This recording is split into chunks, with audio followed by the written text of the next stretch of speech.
12th, 2018 Committee of the Whole meeting.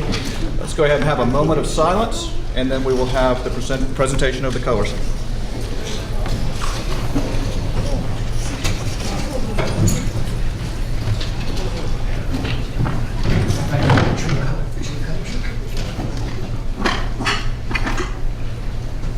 All right, we're honored today to have the St. John's High School JROTC. We're going to present the colors and we'll do our Pledge of Allegiance. When you're ready. Okay, go. Mark, top, mark. Post, color.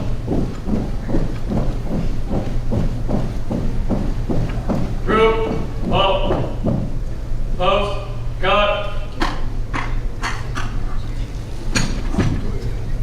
Mark, time, mark.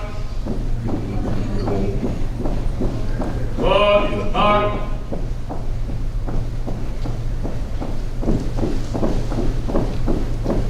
Group, halt. Present, off. Join me in the pledge. I pledge allegiance to the flag of the United States of America and to the republic for which it stands, one nation, under God, indivisible, with liberty and justice for all. Thank you. Order, up. Left, face. Forward, march. Left, left, left, right. Left, left. All right, very nice. All right, let's open the meeting, and I would ask for an adoption of the agendas for all portions of the Committee of the Whole meeting, unless anyone has any changes. All right. All right, and then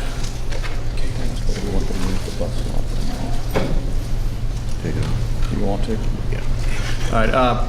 Reverend Mack has one change he'd like to propose, and that would be under, which one is it? Operations 9B, just moving the District 3 bus lot at James Island Elementary discussion to the next full board meeting. So, Yeah, I accept the amendment. all right, and who had the second? Second. All right. All in favor of, okay, yes.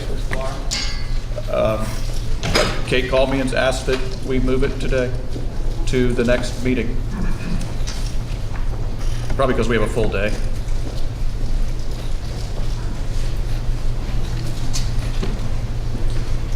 Does that answer your question?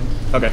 All right. Any other questions that I can answer or try to answer? Anybody? All right. So we've got a motion and a second to adopt the agendas for all portions of the Committee of the Whole meeting with that one change of moving the Section 9B, the District 3 bus lot, to the next official meeting of the Board of Trustees for the Charleston Board of Trustees, whatever we are. All right, so many different groups. All right, let's see. So all in favor? Aye. Any opposed? All right, great. That passes. All right, Move we've to got. approve the minutes as written. Okay, I've got a motion to approve the minutes. Second from Michael. All in favor? Aye. Any opposed? All right. Do we have a motion to go into executive session? All right, Michael. Second over here. All right. All in favor? Aye. Aye. Any opposed? All right. All right, we're back into open session. Do we have any motions coming I out of move to executive? approve the student transfer, And make sure, item number 2, Moultrie, through the end of the year. through the end of the year. Okay, I second that. All right, all in favor? Aye. Any opposed? All right. Any other items coming out of executive session? Yes, I move to approve the 4 recommendations coming out of the charter facility agreement. Okay, do I have a second? A second, but can we go ahead and put those? Amend that. Well, you okay, Todd, if I just say what those 4 recommendations are? Yes. So we can get them on in a minute. We want to move to relocate Clark Academy to the main building at Gresham Megget. 1, 2, rent the annex of Gresham Megget to Acceleration Academy. 3, rent space at North Charleston High to Pace, and rent space to Eastlight Academy at Charleston Progressive Academy. So Todd made the motion and I seconded. Okay, all right, so, I'd like to make an amendment. all right, Reverend Collins. propose your amendment. The motion can stand also that the district will come back within 30 days of a recommendation for the other schools that have applied for space also. All right, so we've got it Yeah, I'll suggested. accept that. Okay, So thank you. Todd has accepted it. Kate, do you Yep. accept it? That the district will come back for, in the With next 30 days recommendations. with recommendations for the other charter schools that have requested facilities, Which is space, yeah. Okay. space. All right, so all in favor? Aye. Any opposed? All right, so that is, anything else coming out of I executive move to session? approve the James Island Charter High School renewal. Second. Second. All right, all in favor? Any opposed? All right, that one passes. I move to approve notification of the state of the teachers that Second. left without notice. All in favor? Aye. Any opposed? And finally, I move to approve the student transfer to Turning Point Academy. Second, all in favor? Aye. Any opposed? All right. Did I count off the right? Yep, That's it, okay. All right, so Public comment. now we have public comment for the committee of the whole. So if anyone is here that wishes to make some statements about anything? Anyone? Going once? You're standing up, you're doing public comment. Going twice? All right, great. So now SEC. So can I read a statement? Hold on one second. I have to ask you a question. Uh-oh. Sorry.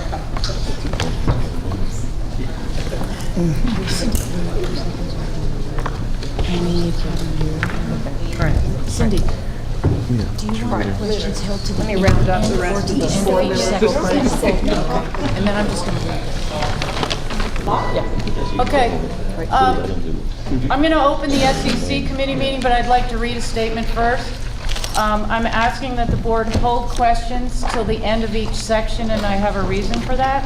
It's essential that the board take the time to understand the underlying issues and the challenges, the facts, not perceptions.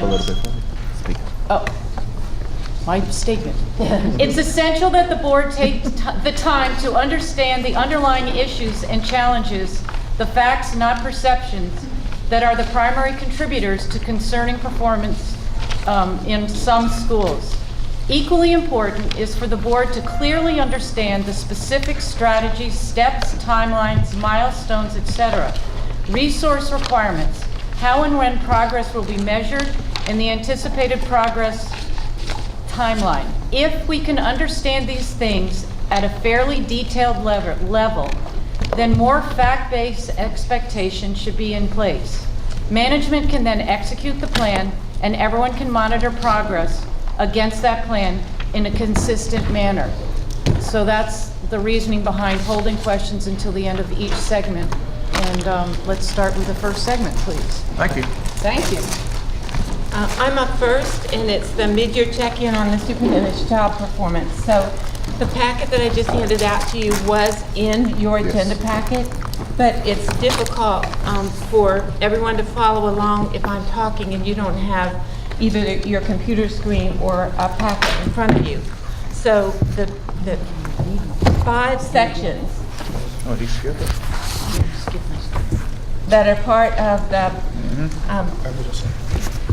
the areas I think we should discuss are the board superintendent relationship, finance and operations, ethical standards, community and staff relations, and student data reports and data dashboards.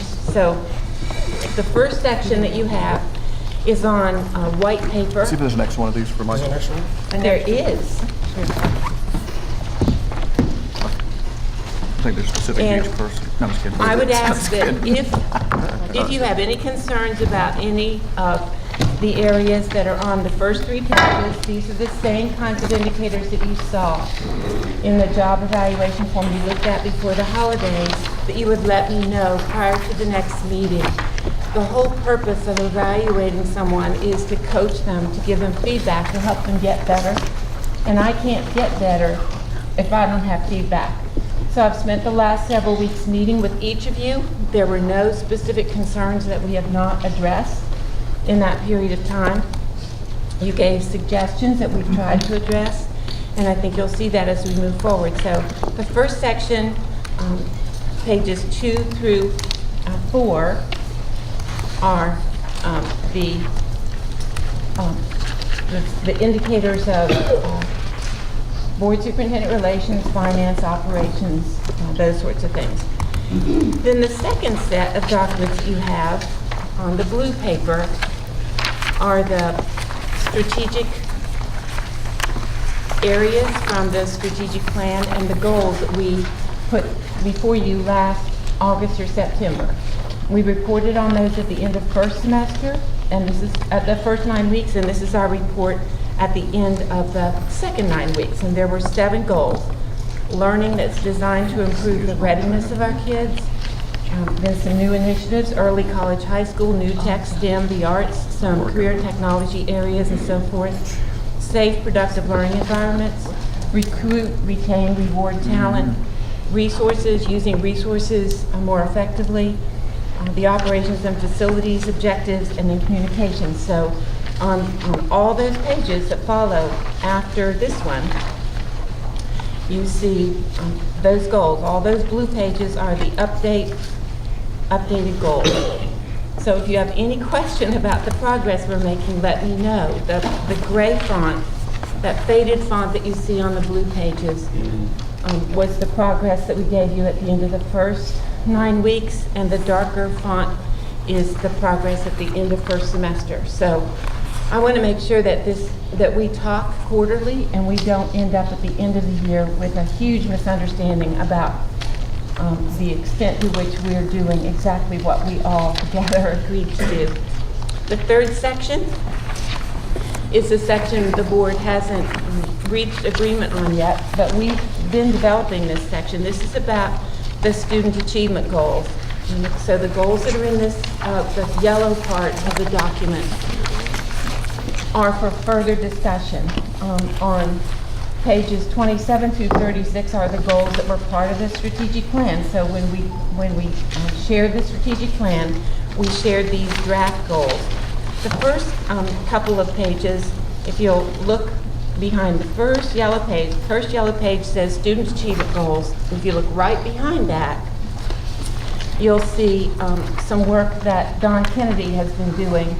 So you see there the priority, the first priority, increase the percentage of students who are prepared to read, who are prepared, increase the percentage of students who are prepared, who are ready at each level. And an example would be reading by 3rd grade. Another example would be the percentage of students who can go on to Trident Tech without taking remedial courses. Another example would be the percentage of students who could enter the military. Another example, you can think of those examples that just say our kids are really ready to do this. So we give you an example of the indicators, what that might look like. And we think those are the really important indicators, which could be broken out, they could be disaggregated by race, gender, socioeconomic status, so forth. So you see the measures that we're suggesting, and we're just beginning to work on that. We're wondering if we need to work on Lexiles rather than the percent ready on the state test, but we'll come back. That'll be a discussion for another day. Then we have the 2016-17 results there. We have some notes and questions because we're still working on this. And then in the final column, which is really important to talk about, we have the necessary conditions. Because if we have a system that's not producing the results we want, if we don't change the conditions, we're going to get the same results. So we have to talk, especially at the SEC meeting, about what it takes to change the conditions. So that final column is a column that's been missing. So what's the quid pro quo? If our teachers are responsible for producing student achievement, what are our responsibilities to make sure that teachers have what they need in order to do that? And we'll talk a little bit more about that today. But this is how we'd like to see the yellow pages represent what we think makes sense in terms of the really important goals. They need more work, but again, Don Kennedy is working with the cabinet and others on that. And then all the rest of that district mega goals and the rest of the yellow is what you've seen before. Those are in the strategic plan. You can see where I just copied them out of the strategic plan booklet. And then we get to the green pages. And when you get to the green pages, we're talking about the importance of leadership. So these are some big ideas for us as a leadership team. We've talked about this before. When we look at the research, leadership is second only to classroom instruction. in impacting student achievement. The only thing more important than student achievement is the quality of the leadership, and that starts with all of us. Say that one more time. The only thing more important than classroom instruction related to student achievement is the quality of the leadership, and that starts with us. That starts with this group. As a team, what do we do together? How well do we keep focused on students and teachers and what they need to get their job done? The second thing I'd like to share is the number one impact on student performance, and that's quality teachers. This is a critically important slide. I would take it and frame it if I were a school board member. This is really important. If you take pupils of average achievement and give them to teachers deemed in the top fifth of the profession, those students end up in the top 10% of student performers. If you take students who are deemed to be of average achievement and you give them to the bottom fifth, they end up at the bottom. So when we talk about the equitable distribution of resources, job number one for us is to recruit, retain, and equitably distribute talented teachers in our system. The next slide is a term that we use in the profession. It doesn't have much meaning to the person on the street. It's a term, the term is collective efficacy. Efficacy is the confidence, the enthusiasm, the belief, the certainty that we know what to do to make a difference for kids. It's the collective confidence of teachers in a school.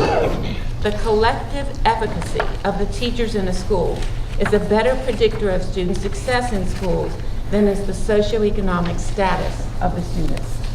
So if you've created a school in which the leader, the principal, the leadership team and the teachers are confident, we've got this, we can do this, they're going to make a difference for kids regardless of the kids' home background. This is critically important. So again, we're talking about the quality of the teaching surrounded by the quality of the leadership. But you can't give what you don't have. So if teachers don't have enthusiastic leaders who know what to do and know how to do it, they're not going to be able to do their best. So that leads me to answering the question that the board posed for me the last time we talked about the superintendent's evaluation. The board posed this question: what can the board do?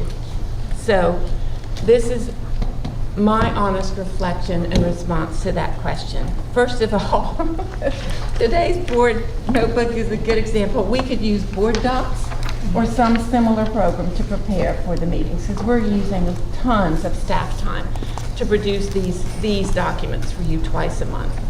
So board docs would make this easier for all of us, and it would make what we're doing more transparent to many more people than it is currently. And board docs is something that other school districts use? Yes, and there are other programs. I'm not getting ahead of the RFP process, but we may be one of the only large school districts left doing things the way we do them.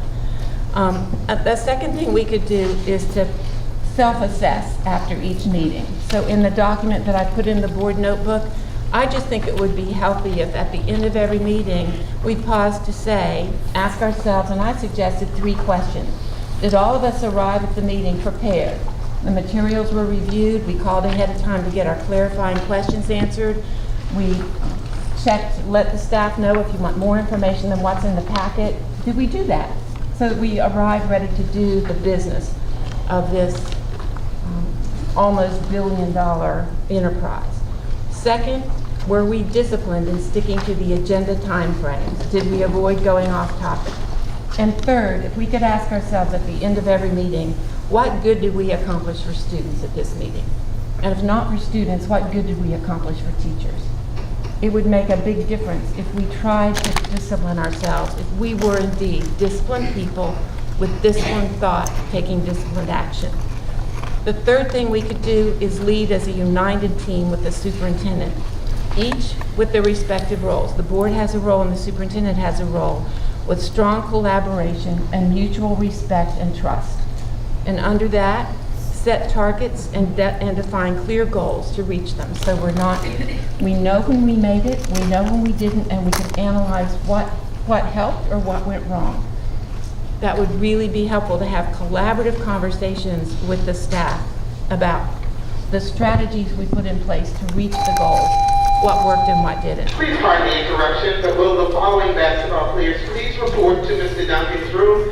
Sierra and Sierra Green, Nia Gibbons, Asha Bandura, Bernardo Brown, Soleil Stanley, Mary Stanley, Imani Mack, Samantha Mitchell, Kynasia Flood, Twanisha Hewitt, Zuri Zepke, Jania Bodum, Odell Diaz, and Jason Broach. Please report to Mr. Duncan's room.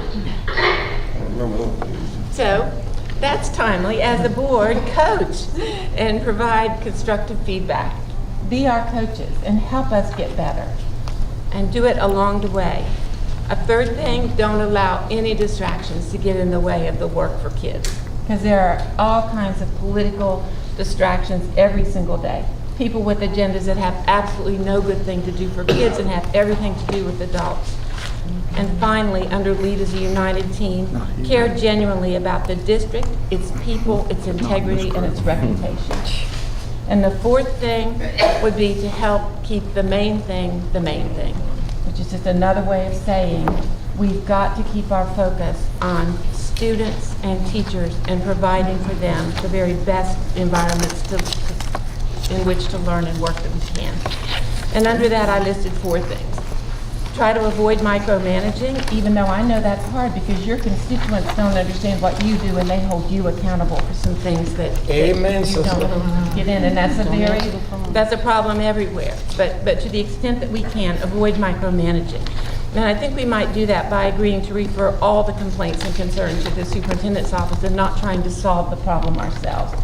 Because when a board member tries to do that, it ends up taking up a lot more of our time than it would have just to solve the problem, or try to solve it to start with.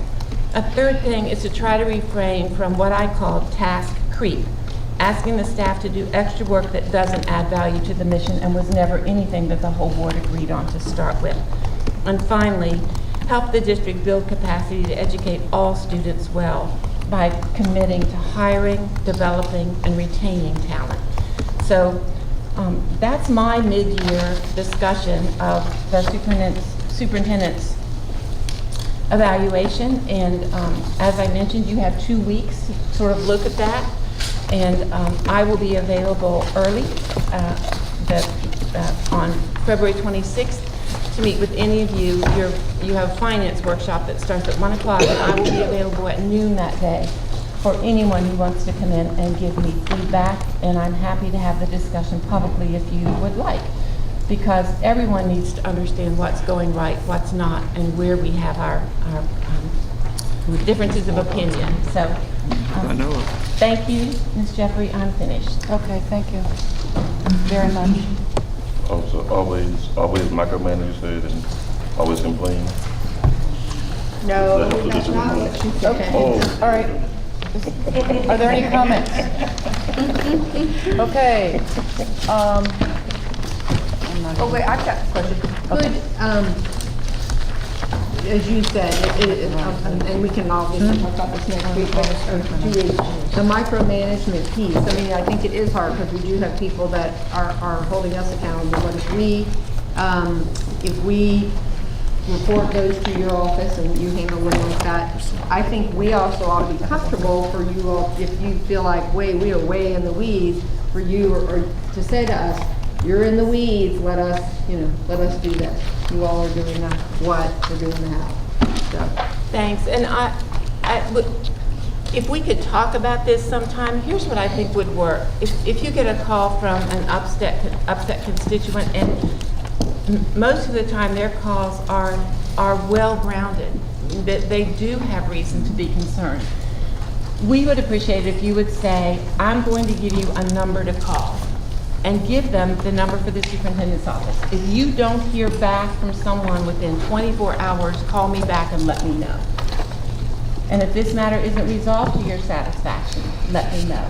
But I'd ask you just to refer through our offices, because we have many, many fine men and women who work extended hours trying to make sure they they handle these matters appropriately. And it allows us to know what's going on and to be consistent and fair as it's humanly possible to be, so. Thank you. Eric, Reverend Madden. Yes, sir.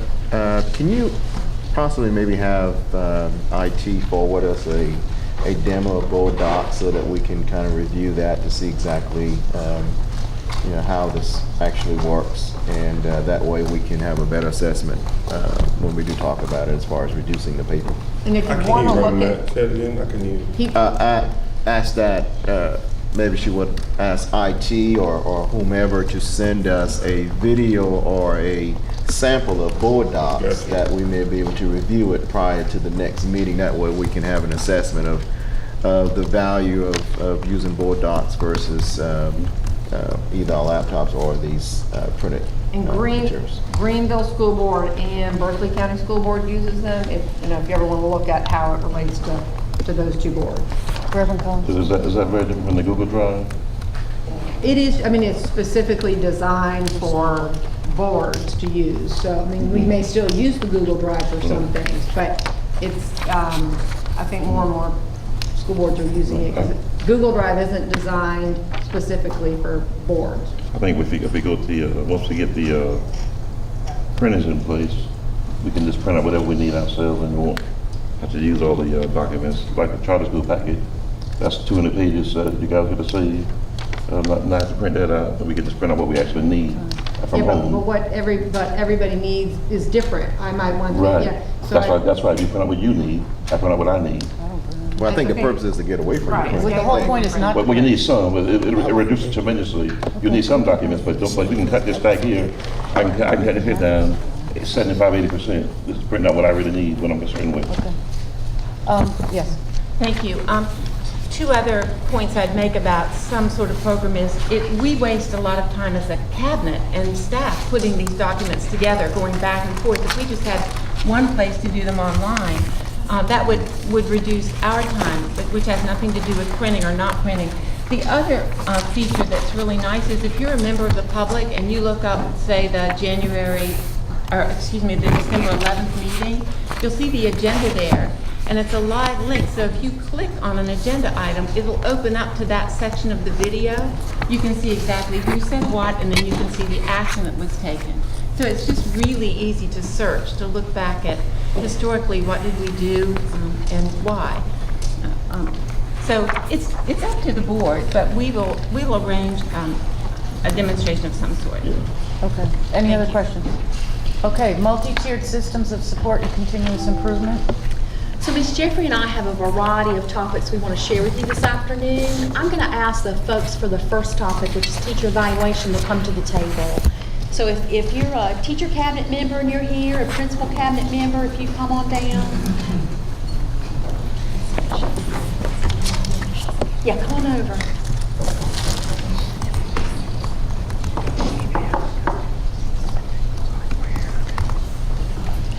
There's a chair here too, so I can use.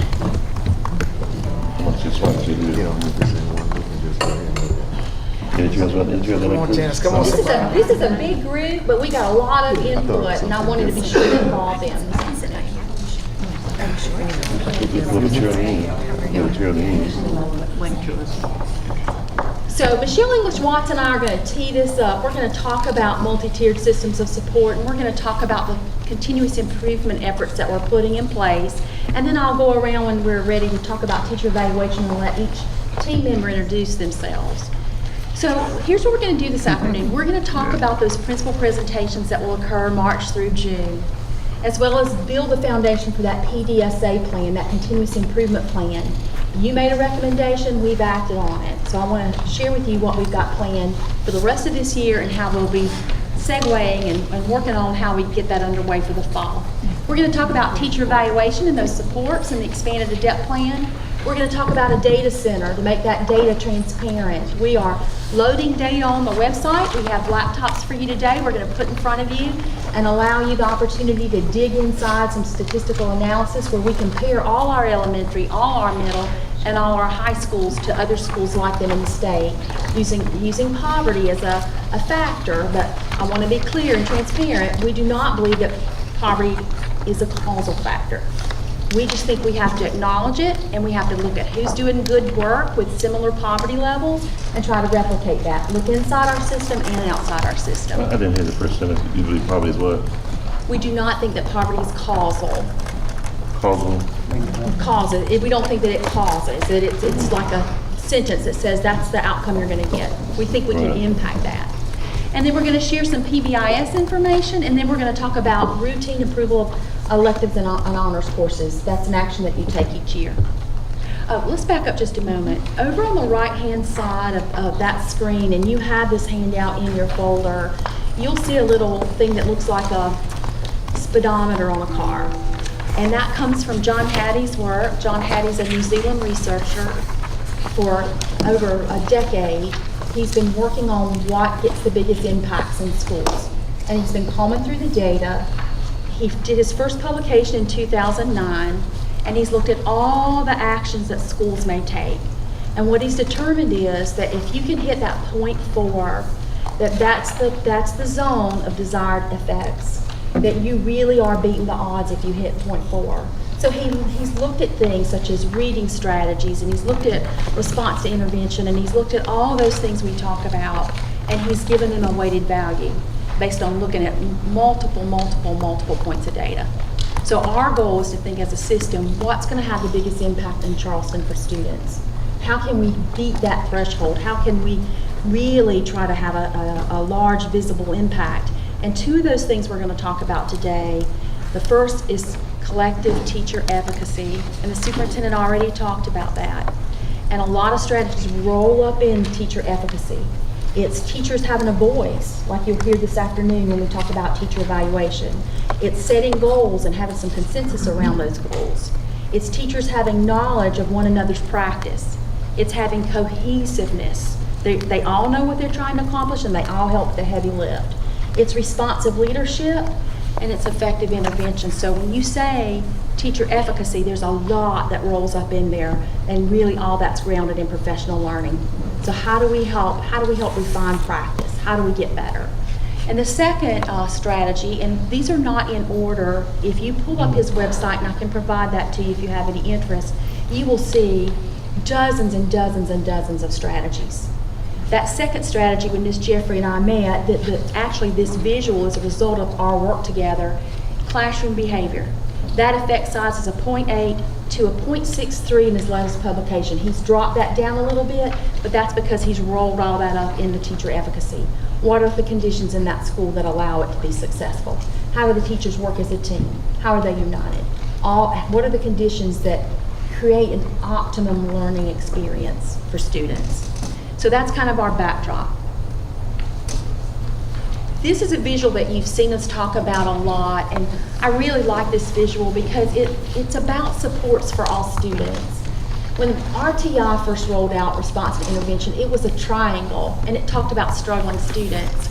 We use this visual in Charleston to stand for all students. We don't want to put a ceiling on learning, and we believe that core, good solid grade level instruction plus differentiation, enriching for students that are working above level, and then remediating for students that are working below level.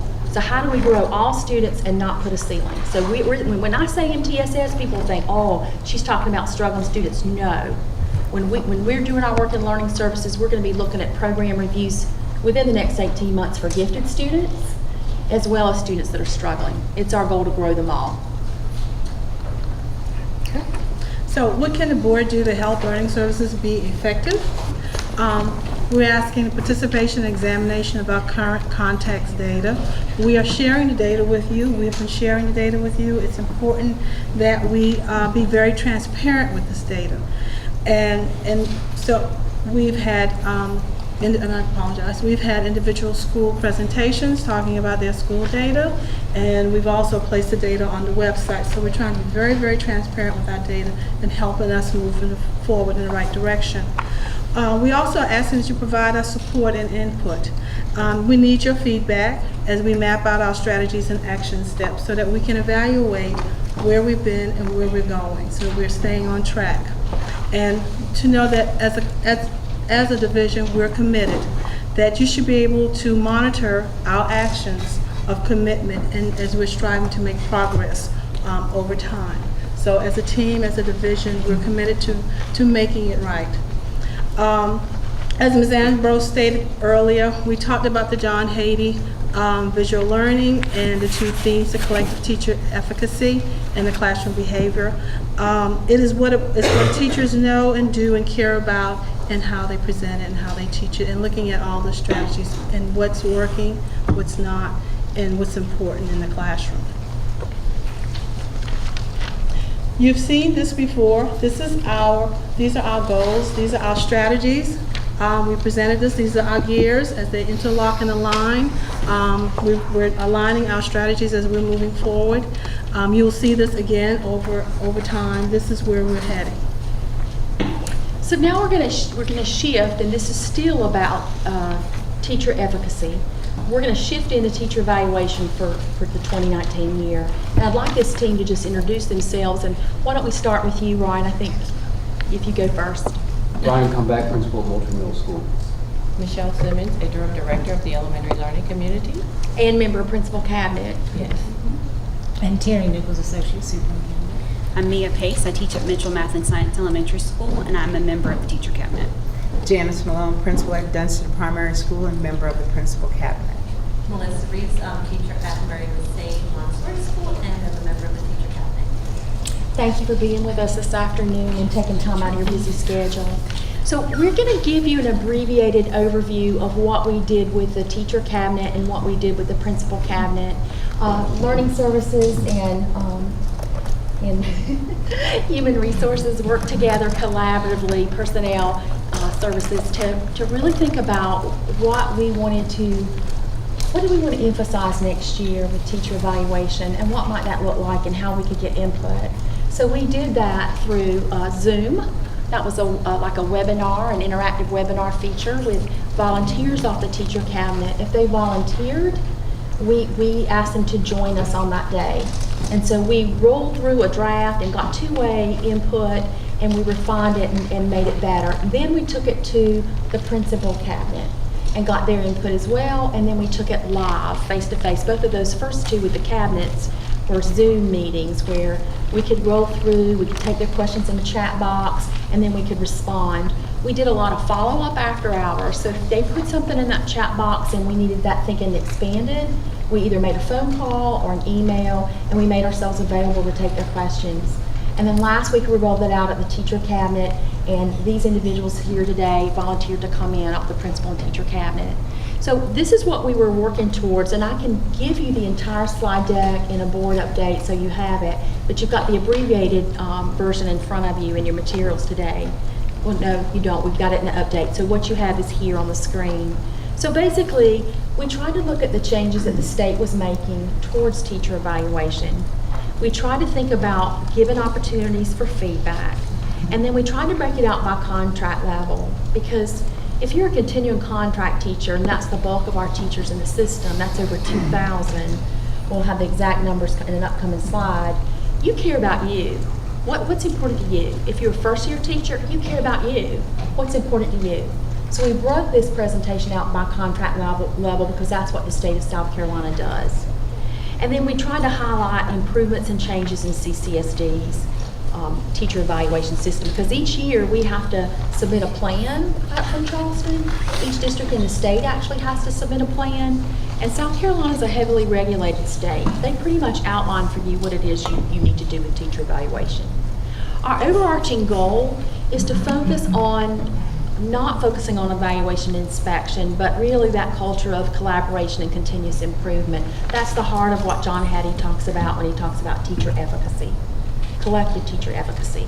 So we tried to put an emphasis on coaching and growth and continuous refinement of practices. This graph right here kind of will walk you through how a teacher begins first year, the contract level from the initial certificate at the induction level to the continuing certificate after they have some experience. So a teacher comes in first year, has an initial certificate of induction, and I'll talk about some of the things that teacher has during that year, but it's a formative year. They're learning, and they have a mentor, and they have a prescribed program. Most of our teachers then move to their second year, they move to annual status. And that annual year, they'll go through formal evaluation.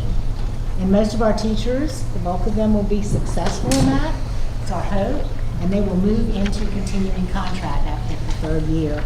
If a teacher does need some additional support, they can have a year where they're called an annual diagnostic, and that's another formative year where they have a mentor and they're offered a lot of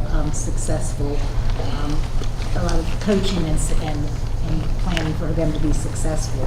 There is an annual GBE contract. A few teachers are on that, and that's those teachers that have moved from the induction to the annual.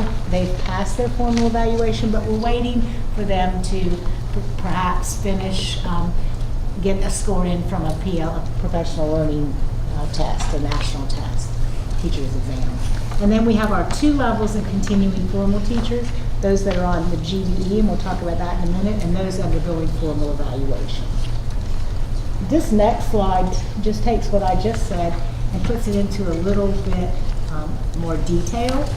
The point here is, that we'd like to make is that Charleston County will be implementing the requirements for the state expanded adept exactly as outlined by state law.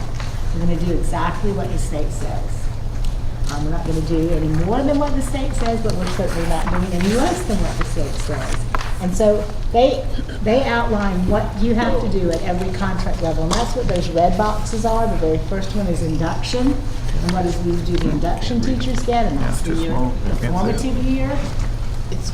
And you don't have anything, but it's difficult to see. But that's the formative year that I said. The next is your annual, when you're undergoing and formal evaluation. You can go on to the next slide, because this is about 5 slides that say the same thing in some different ways. This is CCSD's and the state required expanded adept for the formative years. That's when you get the coaching and the feedback. That's your induction year and your annual diagnostic. The induction teachers will be required to complete the TIPS program. We have that in Charleston County with regular cohort meetings and a mentor. And during the big difference is that safety, and you've heard of safety, that was the teacher evaluation that the state used, is no longer going to be used in the state of South Carolina. We're moving to South Carolina Teaching Standards 4.0. You'll hear it referred to as SCTS 4.0, even SCTS 4.0 rubric.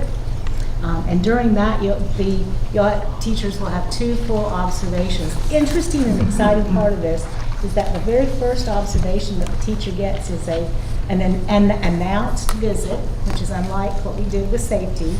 The principal and the evaluator and the teacher sit down and have a pre-observation conference.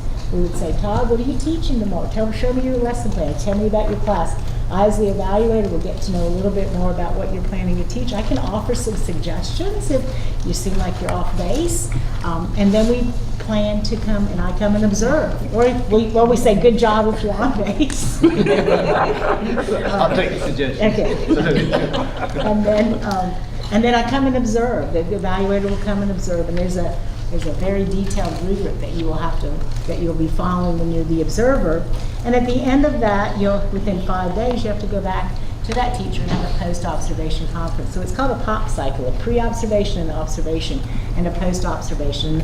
And the first one in the preliminary period between September and December is announced. You'll have another one of those in the final period from January to March or April, and that would be just an observation and a post-observation that's unannounced. All teachers in South Carolina will be required to do an SLO, a student learning objective. Those are required by the state. I think it's interesting to note here that the number of teachers in Charleston County this year that are in induction, we have about 300 teachers in Charleston County that are in the are operating on the induction contract, and we have 15 that are on annual diagnostic.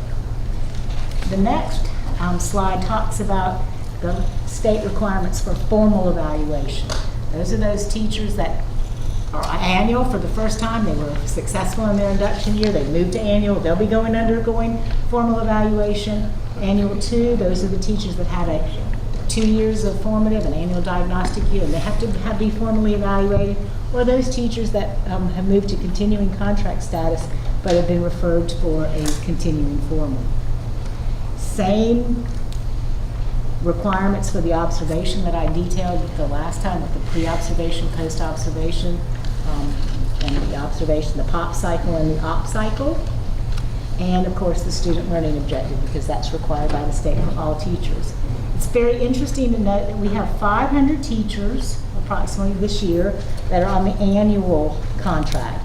They're undergoing formal evaluation, and we expect the majority of those folks to be successful and move on to continuing. There are 10 teachers only on annual 2, and in all of Charleston there are 20 teachers that are on continuing formal. So the number of teachers in our district and the number of teachers on continuing formal, there are 20 this year. 20 on continuing? Continuing formal, 20 teachers. What does that mean? Those are the teachers that have achieved continuing contract status. If you remember that graph, you start with induction, you move to annual. Your induction, you're successful, you move to annual. You have a formal evaluation, you're successful, you move to continuing. And that's where the bulk of our teachers are. But if you're experiencing some difficulty there, and after coaching and lots of discussion and multiple data points, you may be referred to go through a formal evaluation. And right now we have 20 teachers that are doing that this year. Reverend Collins, can you hold it to the end, please? Yes, ma'am. Thank you. Yes, yes. And the answerer probably shouldn't answer either. That just Exactly. Would you please hold on to those That would words, help, too? wouldn't it? All right, so this slide was one that we did a deep dive with all the groups we talked to. We asked them first to look at that yellow bubble, because basically this is the bulk of this slide pertains to the bulk of our teachers. 2,250 are on continuing GBE contracts, and approximately 65 are on the annual GBE. And then we drew their attention to the bottom, the important note, and I know you can't read it, so I'm going to share with you what it says. Learning Services will provide assistance to principals and instructional coaches in supporting teachers in writing their own student learning objectives or selecting them from an existing bank. Our teachers ask for the opportunity to write their own goals relating to their students that they teach, rather than just be able to go into a bank and pull out something that was already there. They wanted to personalize it. It was a request they made. It makes sense to us. We can maintain that bank going forward, at least for the next year, where they have the option if they're not all comfortable in writing their own. But we know we'll have to provide training. It really is writing a SMART goal for your students. It's looking at where your class is, looking at what goals you want to attain with those students, and then setting a goal and having conversations with it around your principal or another administrator on your school's administrative team. So really all continuing contract teachers that are not up for certificate renewal, because when you're up for certificate renewal every 5 years, you have to have one of the observations that go with it. So if you're continuing contract, it's not your certificate renewal year, you'll write this student learning objective, and you still will have classroom visits and observations from using a variety of tools that are maintained at your school site. And those may be the ELIOT, the advanced ed that we're going to talk about in just a few segments in the future of this meeting.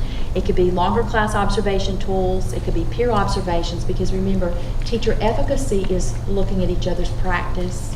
It really is teachers looking outside their own classroom walls and working as a group to have an impactful relationship with students, being able to impact learning.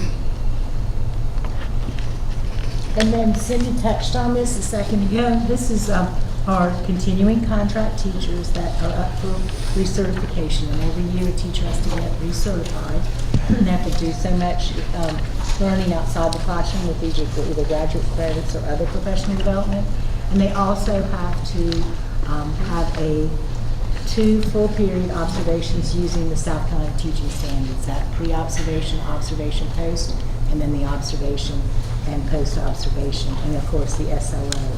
There will be about 500 teachers every year that are up for their certificate renewal, and they'll have to do that observation cycle. And then we provided our contact information, and people did write us, and we did return calls at the end of the workday or during the day even. So we had some feedback, and in the full slide deck that I'll get you, And I can even send that out ahead of time if you don't want to wait till the update. But we had FAQs in there. So as the cabinet groups generated questions, we had a few questions, but I will tell you that was a better document once those groups went through it. And I'd really like to give them an opportunity to make any additions or comments that they'd like to make at this time before we open it up for questions. I just wanted to note that my teachers back at Moultrie are really excited about the idea of being able to create their own SLOs. That for them is huge. When you're invested in what you're going to be evaluated on, it makes a huge difference. So that was a big takeaway from that piece. And the idea of coaching, our first year teachers and being able to announce, or we come together and figure out when our first observation is going to be, takes all that stress and anxiety off when the first county administrator does walk in the room. So it just takes the edge off, and I think we get a better idea of what it is they genuinely need and stuff. And I agree with Ryan. I think it's very important for teachers to know as administrators that we're there to support them and to help them do the job that they've been charged to do in the classroom. And that's through a lot of coaching, being in the classroom, being present, being visible to the teachers and the students. So when that evaluation time happens, then they're more comfortable, they know that they're going to get the support they need, they're going to find out what their strengths are. Report to the media center at 2:30. Staffing We're in the media center? No. So as teachers, it's very important that we continue to grow. And the only way that's going to happen is that we have that time to sit and collaborate and find out their needs and to continue in that process. Because in the end, we want them to be successful in the classroom. And if they're successful, the students are successful. So that's what it's all about.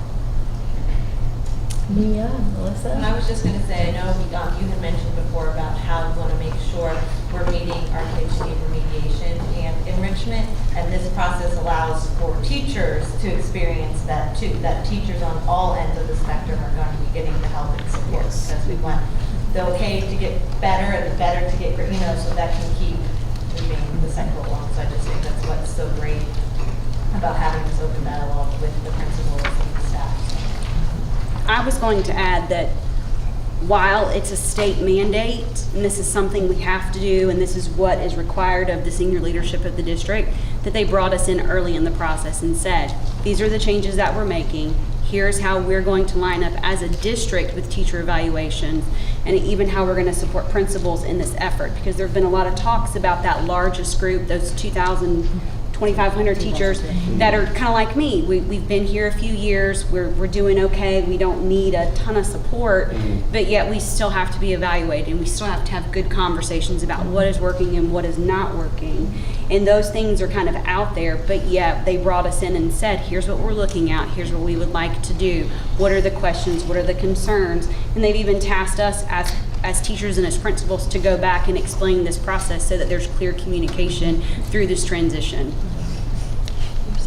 I think I'll just add on, the one thing that resonated with me is that this is not a huge transition or change. We're saying that the state system is sufficient and that we will model our work after their work. And so I think teachers, principals will be able to receive it favorably. One just additional comment is that because we're not going to have safety evaluation, we're moving to the South-Carolina teaching standards. It will require that everyone that evaluates teachers, principals, assistant principals, and others go through a pretty rigorous training. It's 3 full days and pass an examination to become eligible to, authorized, credentialed to evaluate using the new system. But that'll take a little time. Thank you. Is that the end of the section? I have a question. I assume the answer is yes, but is this also because of what you are doing, that teachers who are successful are more able to share their successes through this process with teachers who are maybe new or needing some guidance as to how to solve problems in their classrooms? I would say that's one of the ways that I do as a principal, being able to see the talents that's there in the school. So to be able to provide peer observations for them, seeing the strength, those teachers that are really talented, that could be a support to those teachers right there in the building as well. So I I would use it hope that so, way. thank you. And Kate, and then Reverend Collins. Two real quick questions. One, this may be a stupid question. I don't hear you saying that we'll do COTS, so we won't be doing, we will be doing COTS. We won't. That's a great, we should have said that. No, the classroom observation tool will no longer be used. Okay. Then my other question is, and you may not really be able to answer this, but earlier today, Dr. Poster-Waite gave us the information, the impact on student performance is quality teachers. So if you take pupils of average achievement and give them to teachers deemed in the top 5th of the profession, they end up in the top 10th of student performers. I wholeheartedly support and agree with that. Sometimes it concerns, and I think we have fantastic teachers, and I want to help our teachers to get better. When we only have 20 to 25 teachers on continuing formal, it makes me wonder, do we just have fabulous teachers? And if we do, then our student achievement should be better. Or what can we do to have, you know, the best teachers, the top 5th of the profession, with our students who need them most? That's a great question. And, I think, I'm very hopeful that this new teacher evaluation supplemental teaching standards will allow for the evaluator, the principal in most cases, to have those pre-observation conferences to talk about the practice, to observe, and then to give feedback within a 5 to 7 day window. In the past, we would come and observe. I might observe you in September or early October. You don't know how you did till I have that post observation in December, because we're not allowed. It was because it's not a formative. I mean, it's not, you know, where you give some feedback. They built that in, and so hopefully that will help teachers get better along the way. And we've tried, the whole thing is to continuous improvement and growing our teachers and making everybody better. And I think you said it best about, you know, we want the great to get greater. And yep. I think something Priscilla, Miss Jeffrey read at the beginning of the meeting is important too. She talked about really looking at the factors that are contributing to performance. And we've had targeted support teams going out. We visited 12 schools. And we've had follow-up visits. We've got teams going out. The level directors and executive directors are going out and working with them, and we left recommendations and we left commendations. There are good things going on in every one of our schools. But there are also factors, like when 2/3 of your staff turns over and you're starting anew every year, that's a huge detractor. Or 16, these are numbers I remember off the top of my head, 16 new teachers in a building, taxes and strains, and so your neediest schools are being served by your newest teachers. So those are the kinds of things we noted when we were out, and we're gearing up. At March, we'll start, towards the end of March, we'll start our second rounds of those visits, but every one of those schools is unique and has different challenges, and we've tried to make a record of those and notation of what's getting in the way. Thank you. Reverend Collins? Thank you for your presentation. I think you guys did a good job. I want to ask you a couple of things. How long does it take to move from induction teacher to the next level? Will that be a contract that will be next? Yeah, from induction to annual. If things are going well, it's just 1 year. You're in induction for 1 year, and your second year, you're annual. And you then have a formal evaluation. If you're successful in that, you move to continuing. So by your 3rd year of teaching, you could have a continuing contract teaching. The majority of our teachers do that. So you have about 2,000 continue. Yeah, 2,200. All right. So we have about 3,600 teachers or so? 3,500. 3,500 roughly. And of that number, how many are subs? Around 800? How many are what? Substitute teachers. How many are subs? No, these are teachers. Well, how many subs are we using roughly? How many subs do we use a day? On that per year, what average per year? Is it around 800? I'm sorry, Do we use around 800 substitute teachers per year? per year. Yeah. You mean when people are sick or instead of teachers? Daily, I can get numbers for you. But I remember it was a high number when Kelly made the presentation, and it was a high number of subs we were using. But you said they're not including the 3,500, or they're all included? They're not part of that. So you're using over 4,000 These are the teachers teachers a that day? have the contracts to I teach understand in that. Charleston County. So, but per day, you're using over 4,000 teachers then, right? You can say that? Subs are not considered teachers. That's not a- So including the subs. And it would still be 3,500 because you don't. They're not, subs aren't Well, part it's of this. difficult to include the substitute numbers in this conversation because they don't have contracts and Yeah, right, I know. Okay, here's where I'm really going at. When you have your teachers and you have your induction, you have your annual, you have your annual contract, you have your annual 15 annual diagnostic, which I don't quite understand what that means, a diagnostic teacher. That means that they have another year of getting support, another formative. So you're kind of training that person. Right, giving them additional support. So then, okay, so with all the teachers you have, do the subs also get training? Do they get like a teacher's workshop, or do they participate in those days where you have professional development? Are they coached in any kind of way? What do the subs get? If I'm not getting too far in the subject, since we're talking about teachers, I'm trying to see, do they get any support also in the future? Because I know in some schools, they have subs that are there a month in a class, 2 months in a class, 3 months in a classroom. Reverend Collins? That's from maternity. He's gonna explain. I'll have to get more data on that, but they're Kelly Services employees, and Kelly provides training for subs. And the training ranges whether you have a certified teacher. Right. Because we just increased the salary structure Right, I know for that. subs to attract more certified. Right. So a certified teacher coming into the Kelly system doesn't need the same training that another sub might need who doesn't have the experience. So You kind of answer my question now. So in general, we're not really training our subs or anything that are working. No, sir, we do not employ our subs. It's outsourced. Okay, so we'll come back on another day, maybe get on We the don't agenda and talk evaluate about our it. subs. I understand, that's what I want to know. When we have a lot of subs in other schools, especially, I see them a lot of Title I schools, but I know they're everywhere. But I'm just wondering how much that's impacting test scores. I've seen some of the kids, if you're reading this book today, and sometimes take a break now or some other project. And Reverend Collins, there's a lot of, and I'll have a conversation, there's a lot of reasons for subs being in classrooms. Oh, yeah, So that's absolutely. not part of, Yeah, I appreciate that. But so we'll come back, maybe we can get on the next agenda, just to look at what they're doing in the classroom, what they're not doing. Because it paints the whole picture, because all of it still comes down to teaching. And the work they do is going to affect your scores. That's why it's important. I Their work understand why it's impact is- important. I would I've also been one. say if they're long-term certified subs and they're in the schools, and whatever goes on in that school, those subs participate in. Whatever training is going on there, there's some The long-term expectations sub. that are there for those long-term Yes, certified ma'am. subs. Thank you. We'll come back so I don't get Ms. Jekyll off course. Reverend Mack.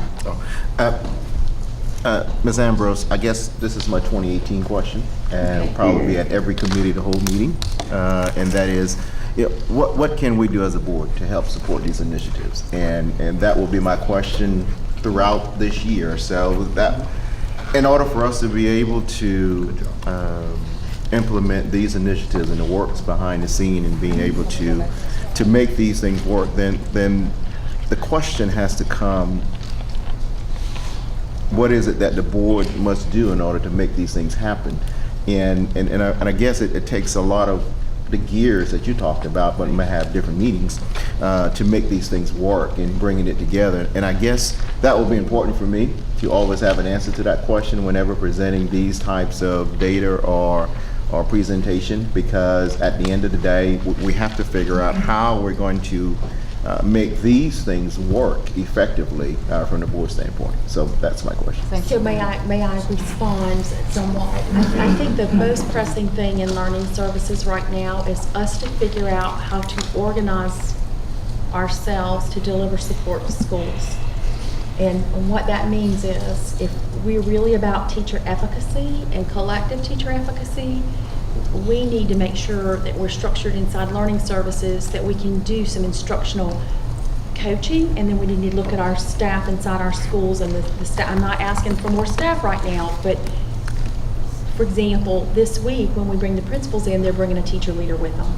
It's about that teacher voice, and it's about that teacher working side by side with someone who can really get in and work elbow to elbow with other teachers and think about what the data say, where we're putting all our areas, where we're putting the emphasis on, what instructional strategies based on the data do we need to focus on and refine? It's Charleston County School District structuring itself to do that work. And I think the board's being a newbie fairly, and you used to have this structure. Terry reminds me frequently that Charleston had this structure. At some point in time, Charleston lost that structure.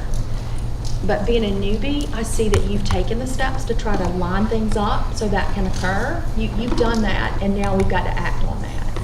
That would be my answer. Mr. Hollington? And I appreciate you asking. On your next agenda, can we get an idea? It's been 6 months now. Where do we stand? Well, our MAP score, like a midway point. Are we progressing? Are we degressing? The window just closed, and I have asked the staff to immediately upon that window closing we're doing some charts with arrows. So the principals can tell you about them, but we're plotting where we were when we started, we're plotting the growth, and then we're comparing that to some of the strategies that we put in place to see who's getting the best results, so we can replicate them. But yeah, the window's closed and we're closing and we're getting ready to turn that data. That's a good, appropriate question. Thank you. Mr. Miller? Teacher evaluations, since I've been on the board and haven't been new, since I can ever remember, there's always been some method or some form of evaluating teacher performance.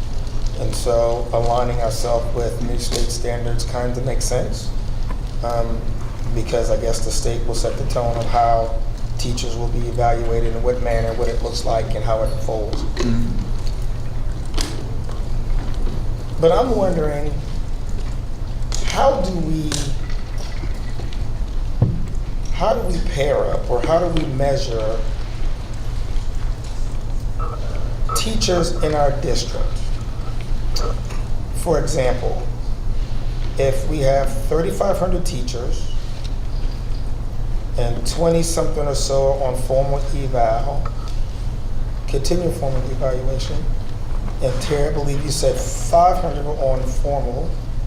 500 are for continuing contract that are up for recertification. Up for recertification. Maybe I'm just missing something. Because based on those numbers, our students should be performing at a much higher level. So I need to figure out, or I need somebody to tell me, how can the numbers that we have in our achievement gaps be so large, but then we don't have the same ratio or seemingly similar amount of teachers on formal? Because I would have to equate, if we had tier 5 teachers all across the district, that we would have tier 5 performing students all across our district in every school, right? So I don't know that would be. So let me think about this for a moment. I'm trying to think of the words to use. That would be holding the teachers accountable for every single function or factor of the organization, the systems that are in place. No. Well, because that would be, to me, that would be identifying every single student where they are when they come into my classroom if I were a teacher. And in the fall, spring, and fall, winter, and spring, determine that student's growth and proficiency based on my efficacy as a teacher, right? Having been evaluated, 2-3 times by a principal a year, looking at whether or not I need to be on a continuum, need to get support, additional support, pre, regular, and post. I would assume that if I have teachers in my building that are doing really a very good job at that, then my student data would also support my evaluation. So my question is, if our evaluations are seemingly, I would assume 20 plus teachers out of 3,500 teachers on evaluation, that's less than 1%. So then why would our achievement gaps be so large all across the district? I should jump to that side of the table. So pretend I'm over there. if you're a tier 5 teacher and you have a variety of 25 kids in your classroom and you are a fabulous teacher, that doesn't mean there's other issues around the students in front of you besides that you're a great teacher that they bring to the classroom that you may or may not be able to address. That includes other things that are going on in their lives, a lot of things. And I don't think you can blame teachers or hold teachers accountable for the stumbling blocks that some kids have to succeeding in school. That's just my answer. I think it's a really good question, and if we could go back to John Hattie's, I think I can expand upon what you're saying, Ms. Jeffrey, and I think it's a good question, but if we can go back, and I'll ask the principals when I finish attempting to talk about this, to jump right in. What John Hattie says is the typical effects for a teacher fall in that green and that yellow right in there. Just teachers teaching their heart out, doing a really great job. For you to get 3 times the effect size for teacher efficacy is 3 times what's typical. To do that, the structures and the systems have to be right. They've got to have time to plan. They've got to have professional learning opportunities. You've got all these things going on in the background that that enable a teacher to be even more effective than he or she can be, typically by themselves. The structures have to be there. So I think you ask a really important, great, valuable question. I think the question is, what can Charleston do to make sure the structures are there? Do we value professional learning? Do we have coaching going on in our schools? Do we have responsive leaders? Do we have the right intervention? So are you saying, and I want to put words in your mouth, so are you saying that if we were to implement the things you just listed, based on what Priscilla just said about teachers teaching and not being able to identify and address other variables that are outside of their control, that if we put those systems in place, that our achievement gap and our numbers across the district are going to go up unequivocally, solely based on those systems that you just mentioned? I believe if you put those systems in place and you do them well, that over time you will have improved student achievement. But you've got to, if you can recruit and retain your strong teachers and you stay the course, I think every time you change the course, you lose ground. How much time would you give? You said over time. I'm asking. Over time. How much time are we talking? You should see improvements over time. How much time? I think there are just a lot of factors, and I'm speaking for my school. Being a Title I school, 96% of my students being Title I. The teacher turnover, it's hard to build a sustainability, to sustain what I've started with my professional development. We're going, and then I have to do it all over again because other teachers are coming in. Some of my teachers are not starting with the same children they started the year with. So that's another thing. I said, boy, this class has changed. Large transient population. So, and when they're coming behind the 8 ball, and we're looking at, my 2nd graders or 3rd graders reading on a kindergarten level, and I'm glad our district is focusing on growth, because we have to take that child from where they are and move them. That's the key. Are they moving? That we're not going to hold them right where they are. So then, there are a lot of factors, but, and it's a challenge for teachers, and it's hard, and I'm going to push my teachers because we have work to do. What I say at my school, we don't pity, we empower. We're going to give them the tools they need to be successful, but we understand that there are challenges there, and we have to be able to tell our story and look at that soft data that you don't see. We just look at that number that's there, and that final number that's there, but the work that has to be done. But it's really hard when you can't sustain those teachers in place to continue the work that you've started. That's part of the challenge. I think I think you really did hit the. And for me, a lot of the teachers question. too. I've helped a lot of my teachers. Well, won't help them because I'm there. I always consider myself a teacher first. And some teachers you won't see in that number who have left. And I think sometimes that's just not for them. So I'm not going to let them stay there and go through, continuing formal. We have to move them. It is. Move as we go. You want to speak? Can I please? Yeah. So in a perfect world, that question makes absolute sense. And every teacher that is a high-performing teacher can produce whatever you want to see on paper. But the reality is a teacher observation only focuses on me and what I'm doing. And so is the beginning of my lesson there, did I state my objective? Do I have my students engaged? Because it doesn't only look at my instruction, it looks at my behavior. What systems are in place in my classroom? Am I effectively using the data to plan, which you'll talk about in those pre-conferences? And like she just said, it's about growth. So when we're in a classroom and we're teaching students who are 2 or 3 grade levels behind, I can deliver a beautifully crafted lesson to students who are below level in reading and math, or even a great on-level lesson in science and social studies. But the reality is the data that we're looking at is a student, regardless of where they are, on their own. When we give them those tests, by law, we go, here you go, and we step away. I mean, it's gotten to where the teachers in our building have asked for proctors for spring map testing because they're given an iPad in a classroom, which is fine. It's a great system. I'm not saying that having the iPads for testing is not good because it's solved a few little issues.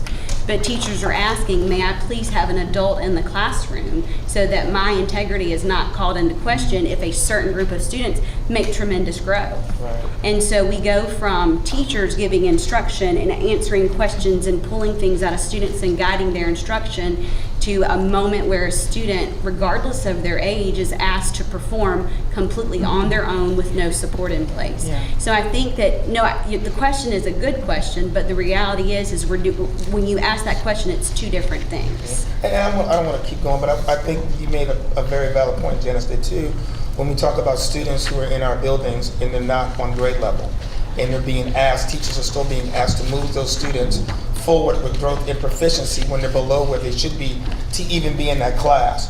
So I think another layer of this has to be, how do we as a district address that concern?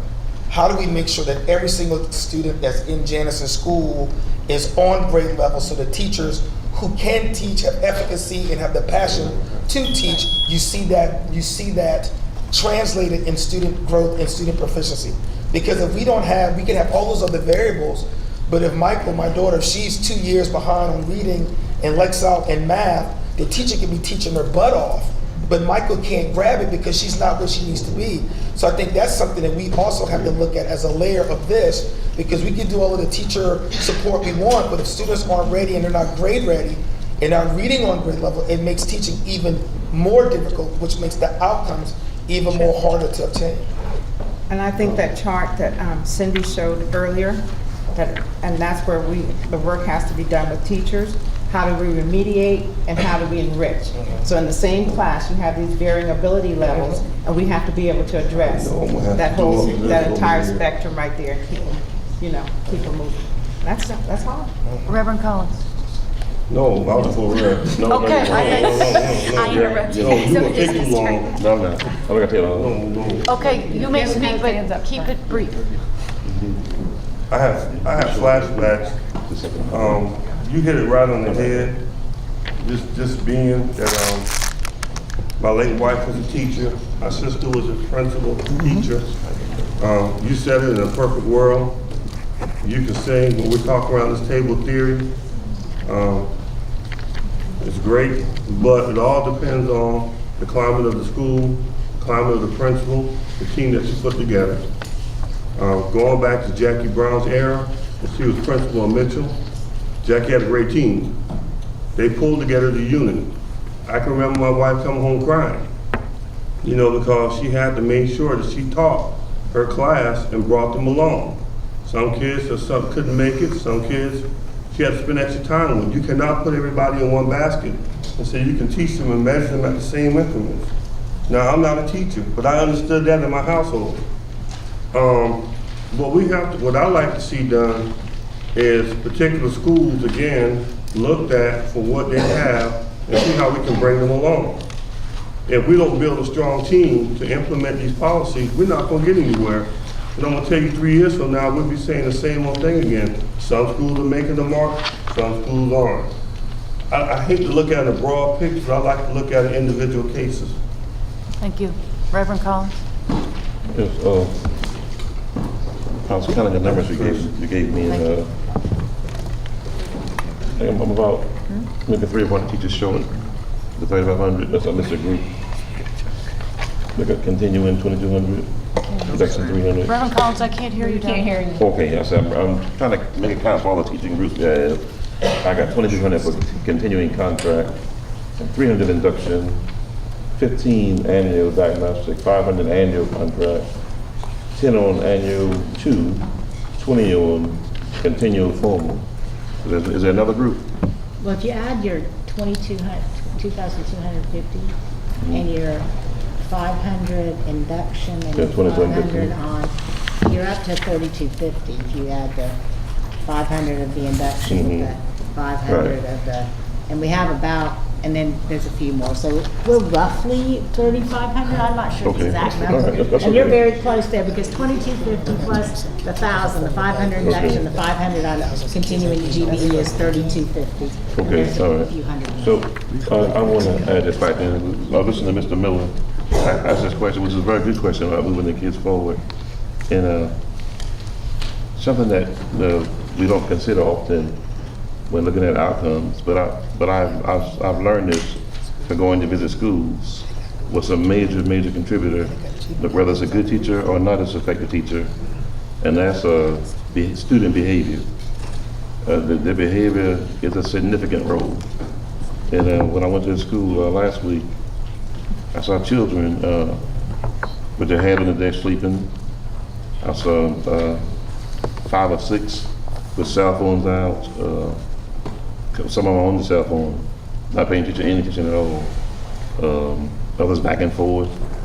And I say to myself, I say, how in the world are these kids going to make it? And the teacher be held accountable for these kids. Not only have a means of letting these parents know what's going on, or they can take a video, a picture, and show them what the student's doing while the grades aren't accounted for. But I was very disturbed by what I saw. These are big kids. I mean, high school level kids. A lot of them disobeyed instructions. Teacher said, "Put your phone away." They didn't move. They kept it right on the desk, or they stayed on and stayed online. And so all these factors they considered when evaluating a teacher. See what kind of students she has, whether it's 90% of the students are obedient or follow instructions or just don't try at all. And so we had some that just didn't care, just weren't trying. And so what do you do in that situation to get these students on board? Do you? Reverend Collins, can I suggest that when you see those things, who should he talk to? Your office? Yeah, we'll Superintendent's get, office. Oh, yeah. We'll get to that, but No, I know there's. I'm getting back to the point though, that how it affects the teacher effectiveness. Yeah. That I'm getting at.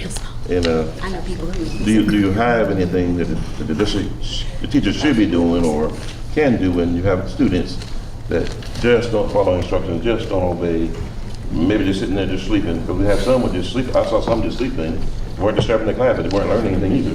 Then you had others on the phone, playing games, searching stuff online, others talking out loud, and I don't know what teacher can have. I don't know if a teacher can really get this class under control. There's a whole list of things that schools and teachers have, and it's probably maybe a board workshop kind of thing. I mean, I talk to parents like almost every day about things, and it's sometimes is disheartening when you try to talk to the parent about a student that may have their cell phone out and not following directions, and the parents don't back the school up. That's right. You got a lot of young parents that do And that. so that's a really a lot. I That's mean, a there's whole big, that's a issue, bigger conversation. Which we out there should right now. tackle at some point. So And let's Mr. make Garrett? sure that we're going to No, this, my only point was that we've already spent an hour. Yes, and we we're have not a even lot through more the to do. section yet. Yeah. Can you please can we field our further questions to you, Cindy?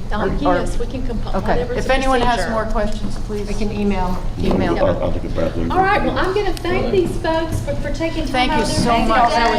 was really helpful. Thank you, teachers and the principals, and I'll ask Joanna and Lisa to come on down because their segment's next, and we'll get ready to move right on in.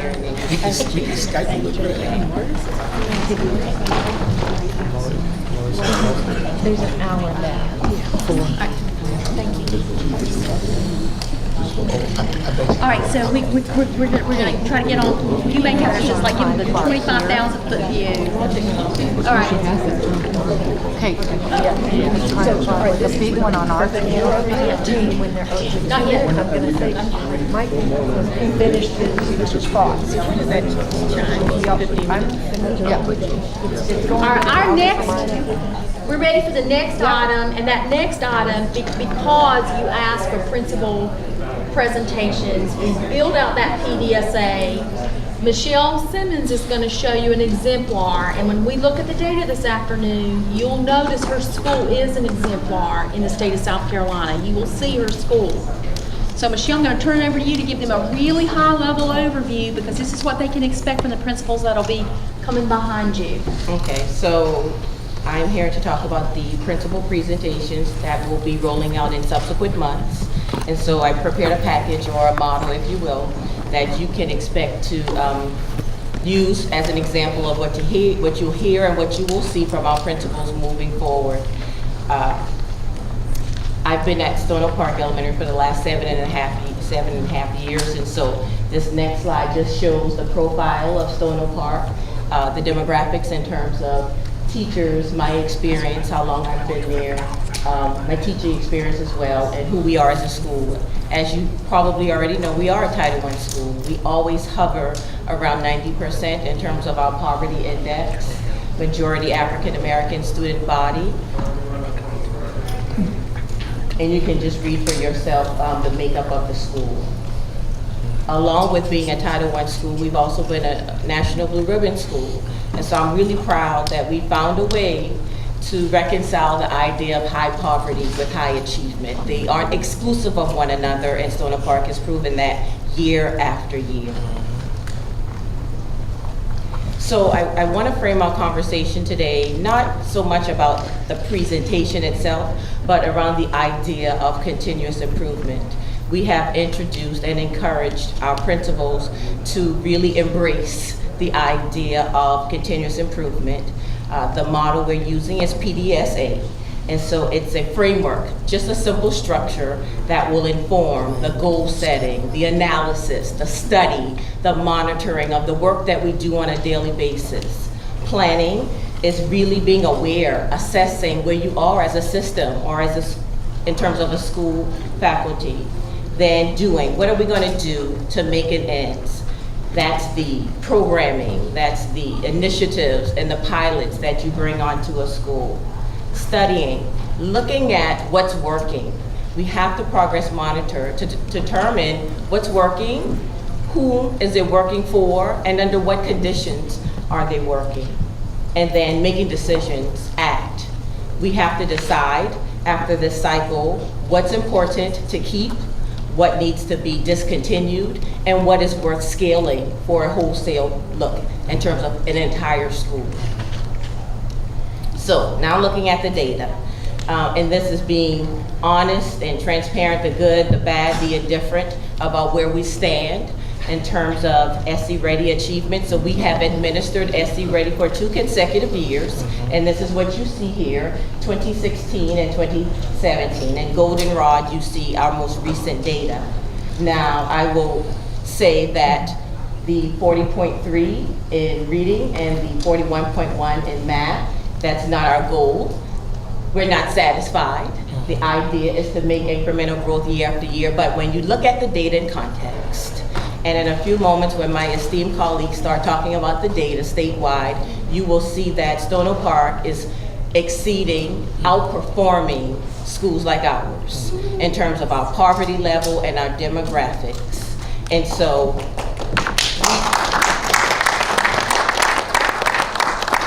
the data is just numbers unless you look at it in context. And so I compared what we're doing at Stono Park in comparison to CCSD's data, and I chose Meeting Street Academy because they're doing tremendous work at Meeting Street, and we're trying to scale and benchmark off of their work. So I thought that would be a good starting place to compare what we do at Stono Park. And so if you look, we are competitive and right on track, right on the same mark, in a lot of instances with Meeting Street Academy and with the district. Again, in my mind as a principal and as a leader, I'm always shooting for 80% and above.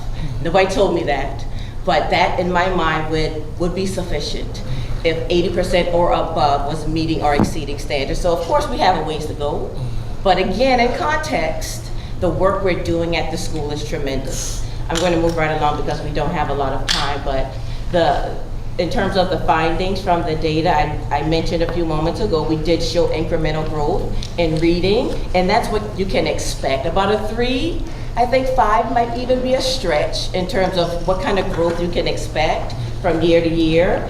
I have to note that we did see a decline in mathematics from 2016 to 2017, and we have work to do around mathematics. I think not only in the school, around the county, we have a tremendous challenge with mathematics. But again, when you look at the regression analysis that shows not only schools in Charleston County, but around the state of South Carolina, the data is called regression analysis. We are one of the top performers in the state of South Carolina. And when we look at the district standing as well, we are comparable to the district standing. That's SE Ready. Moving on to a 2-year look at our MAP data, we were looking at the amount of students who were making that year's growth in both reading and mathematics. And so I have to, again, note that we didn't do as well in 2017 as we did in 2016, but that's shaped around programming. What are the programs, the initiatives? The teachers haven't changed. I didn't spend a lot of time on it previously, but 96% of the teachers at Stony Park have 3+ years of experience. There is not one first-year teacher in the building. And so it's not the personnel. I'm confident in the staff and the staffing. It's about finding the right systems, the right programming that's going to be successful for our boys and girls. When I get to talk about the strategies, you'll hear more about what I believe will be successful for our boys and girls moving forward. Data analysis and the findings continued. This is a comparative look again at our MAP data compared to CCSD and Meeting Street Academy. If you will notice, we again are, we're making ground. There's some areas that we of course need to work on. Overall, we saw declines in reading and math, both respectively. Our students in grade 1 did tremendous work, both at 73.7 and 89.5 in reading and math. And we know that in terms of proficiency, we're approaching the standard. That's the idea, to show growth and to move more boys and girls to proficient and advanced levels. So based on the data, we came up with goals for the school year. And again, math is a challenge. And so that was one of the first goals we focused on, mathematics achievement. And so we came up with a SMART goal. It has to be attainable, something that's doable in a given school year. And so the reading and the math goal both are associated with 60% or more of our students meeting or exceeding that 1-year target growth. Writing is another area that can be pretty challenging for students, being able to excel at composition. And so I included a writing goal as well in terms of the text-dependent analysis, making sure more of our boys and girls are proficient at writing, and then looking at suspension. That's always an area that is hand in hand with achievement, overall discipline and order in the building, and achievement. So what are the strategies? The high yield strategies that's gonna allow us to continue to move in an upward trajectory. So I will just pinpoint a couple of the ones that I feel most passionate about, that I feel will be successful at the school level. And the first is, we always talk about a learning services team. What are those things that will give us the biggest bang for our buck? We believe in the digital content that every school in CCSD should be matched with as a tool to differentiate instruction so that we can serve students who are struggling as well as our high achieving scholars as well. We're piloting the Bridges Mathematics program, and it is more comprehensive in terms of an overall program than what we had with My Math. And so our teachers have embraced that, kindergarten through 3rd grade. For reading, what's commonly known in Title I settings and high poverty settings, our boys and girls come with major deficits in terms of language acquisition, vocabulary. And so what we have put in place at Stony Park for the last 7 years, the entire time I've been there, is a program called Read Well. It's very strong in phonics and phonemic awareness. So it gives the students a very strong foundation moving forward from kindergarten through second grade. By the time they leave second grade, they are fluent, they are reading. We have challenges with comprehension, and I think that's a refrain that you hear from many principals, but what we found is that focusing on that phonics, phonemic awareness, fluency, vocabulary, instruction, those 5 big ideas of reading has been very beneficial for our boys and girls. And then writing, having teachers study, go into classrooms and observe their colleagues who are doing a good job, and utilizing the experts in the building, like the reading coaches, to model and team teach with our teachers. And discipline, a huge effort for us this year has been mental health. We feel like, coupled with PBIS, that we can make a tremendous dent in the work with our boys and girls, because it is lofty work, making sure that our boys and girls are healthy, they have that social skill set to be successful in school. And progress monitoring tools. How will we ensure that the work we're doing is paying off and making a benefit for our students?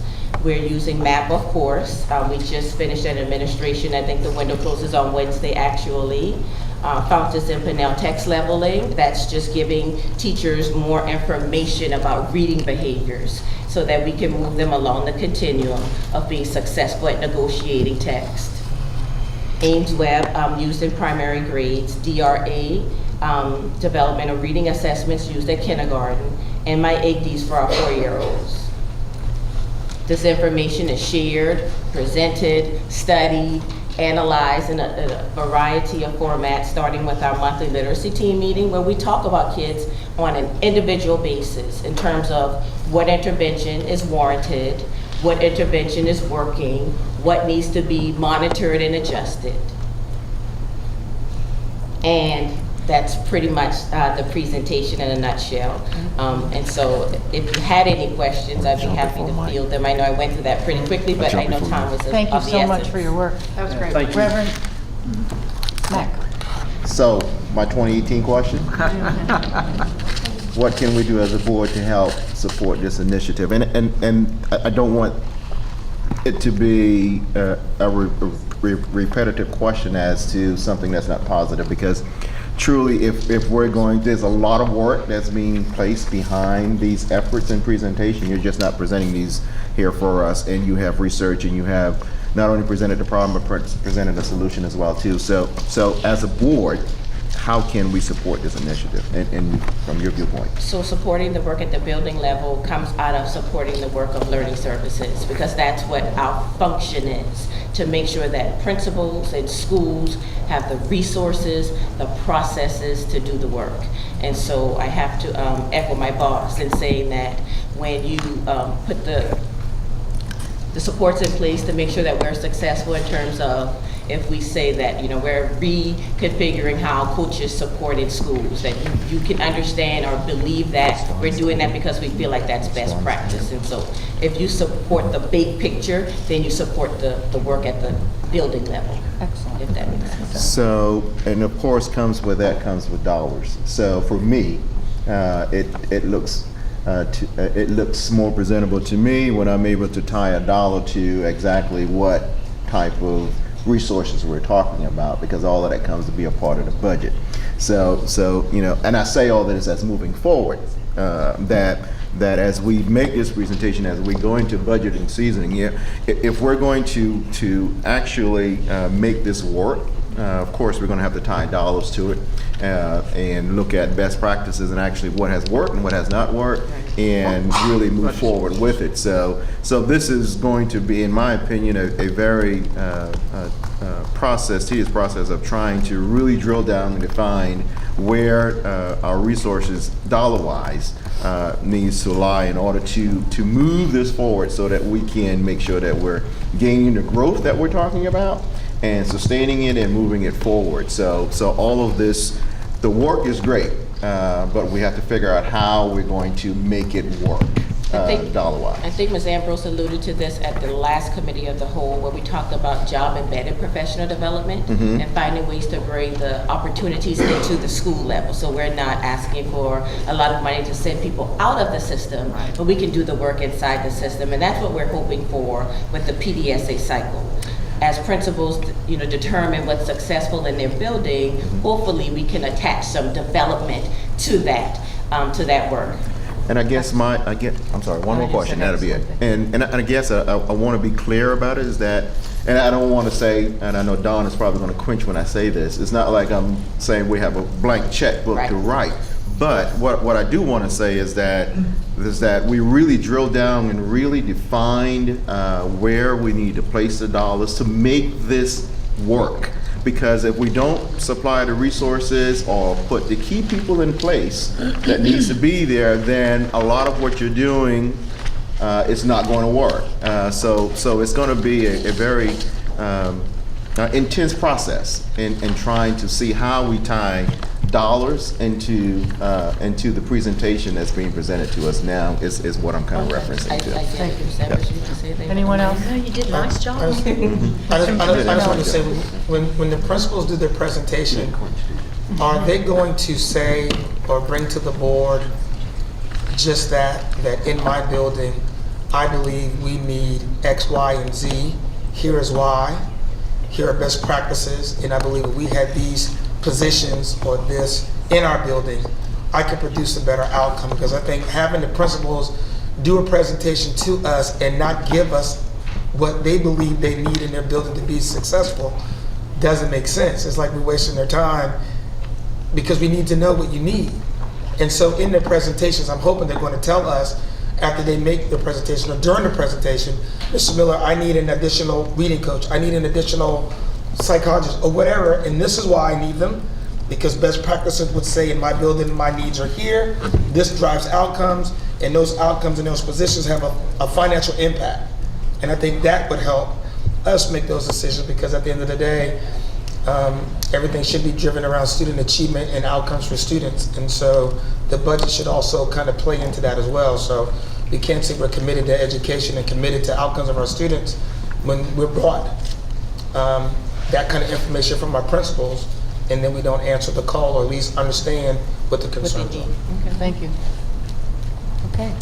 Well, the next segment is the schedule, and I've pasted it up there. They either volunteered or we recruited, so you have a schedule for now between March and June for elementary, middle, and high. And, and I do have a question. Ms. Coker is not here. She's not well. I wondered if you wanted to hold that until she's back. I think we've because of discussed time. plenty already, so let's hold that. All right, and so what's left is three quick things. We do have data for you. Thank you, Michelle. We do have data for you that we want to show you, but it's live data. We have computers ready to go. We have course code approvals that we need you to approve some courses, and then we have an advanced ed update really quick. So I would suggest that we hold that data to the end, because you're going to get involved into that data. You're going to have lots of questions, I think. Okay. So if that's okay, and I would like you to stay here. These two ladies are going to help us with that data. I don't want them to go too far. She thought she was out the door. But I would like to quickly ask Ms. Jones to come up, and while Ms. Jones is coming up to talk about advanced ed, I'd like Michelle English-Watson and Kim Wilson to talk to us about course codes quickly. It's a really routine thing, so this will be fast. Course codes or course codes? Course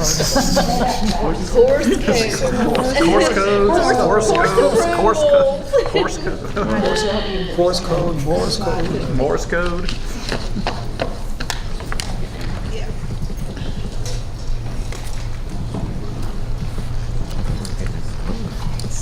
Is it in there? I don't know. It's right there. Yep. Yes, it's in your board packet, the information. Yep. Okay. In your board package, you do have a list of courses that we are currently bringing to you for approval. These are the courses that are currently being used in our schools, and of course, we'll be seeking approval for these. And then we'll also be bringing a list of more courses late spring, early summer for approval as we move forward. Did you want to say something? Other than this is going to be an ongoing thing each year, we're going to always ask for pilot courses to be approved and bring them forward to you for your approval. And it's a way that you can help us meet Charleston's unique needs. The state produces a course coding manual with some definitive course codes, but we need our own courses. For example, there's a course at Wando they teach every year that's a research course, and the state doesn't have a code that pertains to that.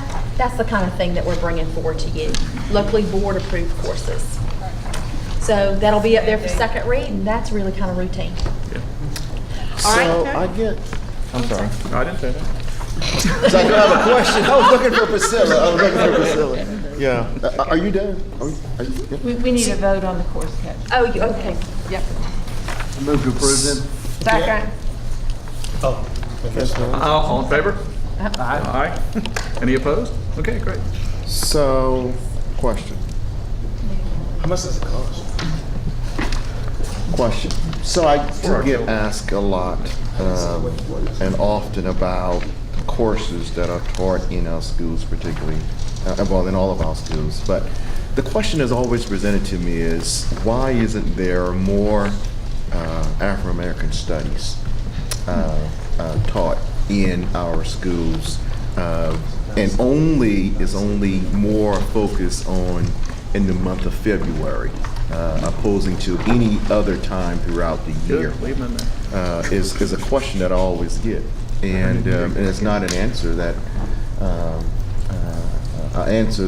I have on why, and I guess that's the opposing question that I'm asking is how do we embed more, given the makeup of our district and the population in which we serve, how do we begin to look at ways of implementing more Afro-American studies within our schools versus to what we're doing today?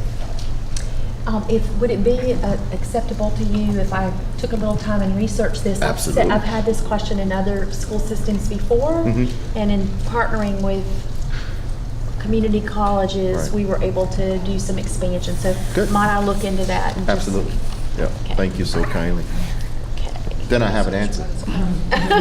You have an answer? I have an answer. When You just gave it to me. okay. You're gonna look into it and get back to me. I didn't know if you had an answer. Yeah. All right, and so that is that. Yeah. We're good to move on? Can I ask a question about, taking that a step further, I saw some things on social media that was about, I guess, the state standards, talking about, certain things aren't mentioned. There's no restriction that our teachers can't, if they want to go and teach about historical figures and kind of go outside of what the state says. So often schools will do that through like research projects, or they do it through additional courses that they may offer as electives. But yeah, there are some conversations about the social studies standards that I understand are out for review. But they're not restrictive. It can't say like, if it doesn't say. Just to say that's all you teach in social studies, you may add an additional course, or you may do a research project. I don't remember who it said they left out. It's like, Yeah, a lot. if they. They map those standards for those. You can certainly add to standards. Okay. Gotcha. But they are pretty volume. They're very big. There are a lot of them in social studies in South Carolina. All right. Great. All right, advanced ed. We'll do that quickly then. Yep, you are. Board Chair Darby And Robin, I think everybody's met you, but if you can. Yes, I hope. I did come in late to the meeting. But I'm pleased to be here to talk to you a little bit about advanced ed. And I know that when you approved your district strategic plan, part of the plan was to implement a strategic improvement process, and that included advanced ed as the most recognized internationally, nationally accrediting organization. You might be familiar with it because we all, if you were in South Carolina, even if you were anywhere in the United States, you had Northeastern Association, we had Southern Association, all those entities that came together under one umbrella called advanced ed. So when you think of that, you've probably seen it before, maybe the name just changed, but it is the most recognized of the accrediting organizations internationally. And advanced ed it includes processes that are vetted, that are research-based for looking at schools, looking at districts, looking at district systems, and it is conducted in a manner that is consistent across every measure. So what I want to talk to you about, just to give you a little background, you know what accreditation is. I do believe most people, and I think it's in your board packet, that it is just that process for reviewing all the pieces that come with our system and to make sure that we are performing in a manner that is best supportive of our students. So it looks at 3 different areas. It looks at leadership capacity, it looks at learner capacity, and looks at resources. And you've been talking about that for most of what we've done today.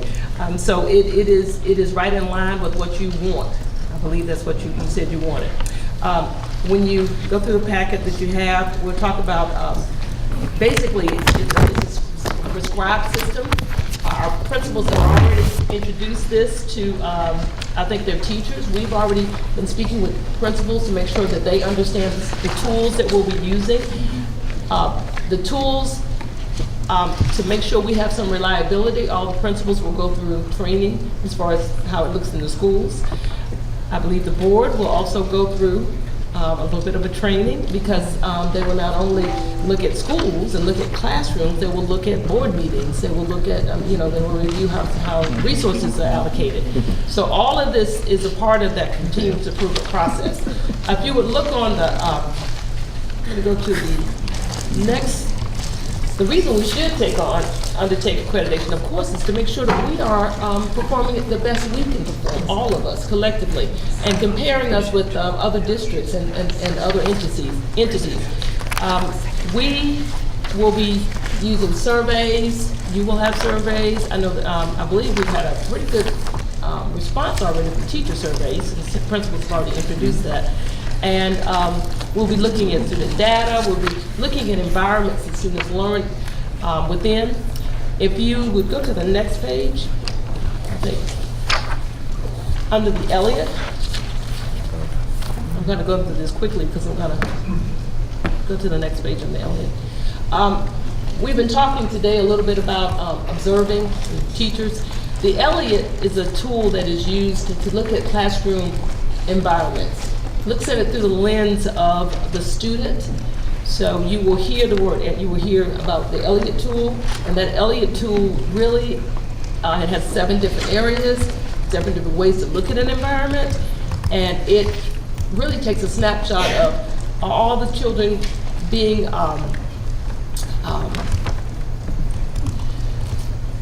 looked at individually to make sure that they individually grow. So to make sure that it is equitable, to make sure that they're involved, they're engaged, that the environment is well-mannered. It's not necessarily looking at the teacher. The teacher, of course, kind of creates that environment. It is really about that student and their environment.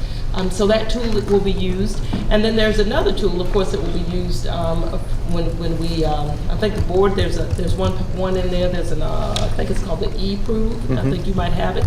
And they'll be looking at how board meetings are handled. And so there's a tool, there's a system in place for every part of the district. Wow. Yes. When we go through this process, and I've had the pleasure of serving on a few of the teams that have visited school districts, in September 23rd, 24th, this district will have, I believe, 16 people come, and they'll scatter around the district. And we, of course, want to make sure all of our schools are aware. We don't want anyone, as teachers, anyone to think that they're looking at something that they're not looking at. They have this instrument. They will know what the Elliott is looking at. So that's one of the reasons we want to make sure we start early and make sure everybody's comfortable with the tool and with the whole process. So when the team comes in, they'll go to different schools. They'll select those schools. It's nothing going to be predetermined. And every school will represent all of Charleston County. So they'll get a snapshot of what we all look like. So these 3 pieces, again, it goes back to leadership capacity, learner capacity, and resource capacity. And with this instrument, I'm sure we'll be successful. And we'll receive that badge of honor called Advanced Ed Accreditation. I think we had the logo right in the front, but when you go around the state of South Carolina, you go around the United States, and even internationally, you'll see that flag flying that we're Advanced Ed Accredited. And we're looking forward to working with you throughout the rest of this year in the beginning of next year to take you through those steps that we'll have to go through so that we can earn that badge of honor. Thank you. Reverend Mack. Ms. Jones. Yes.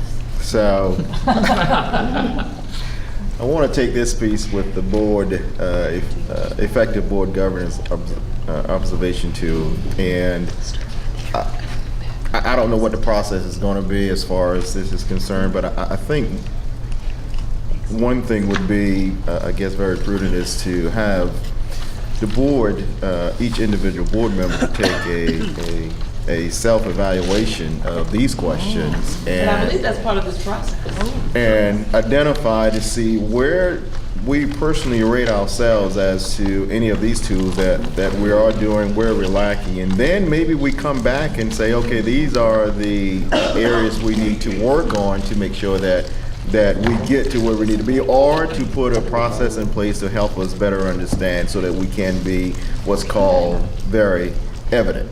Well, Reverend So- Mack, I can tell you that schools will be self-assessing themselves. All right. I'm sure you will be self-assessing yourself. Well, I think it's something, We as a there should be a leadership team in the mandate. district and- will be self-assessing Yeah. ourselves. We can do that. Yeah, I think it should be a mandate, because I think in order for us to improve as a board, to get to where we need to be, I don't think we need to take it lightly that we are operating at very evident, and assuming that that's where we are. Well, having gone through the process before, sometimes we do see ourselves differently. But it is very enlightening to go through the process. I mean, they'll look at the district as a district. They're not going to put on one person, of course, Yeah. but it is a great tool for self-assessment, for classroom, for even the teachers to use in their own classroom, look at their own environments. Yeah. Okay. Thank you. Erica, did you want to say something? I just wanted to let board members know at the next couple of committee of the whole, at the next couple of committee of the whole meetings, we'll be going through several parts of business ed accreditation, and at the next board meeting, we'll actually go through the tool. So we'll go through that together. And then also just wanted to share that there's also a leadership team that's convening, and we will meet with them on March 14th for their first meeting. We'll have 4 meetings with them throughout this process. Thank you. So we're all in this together. All right. Thank you. We'll see you at the next meeting. So I have one final thing. I know how much, we're probably way over time. All right, so I'm just we're gonna tell you about it and not pass out the computers. We had computers in your folder. You have 30 minutes. Oh, got 30 minutes? Okay, good. All right, great. Okay, so. No, you have 5 minutes. All right. You have time to do your demo. Okay, so here's what we want you to know.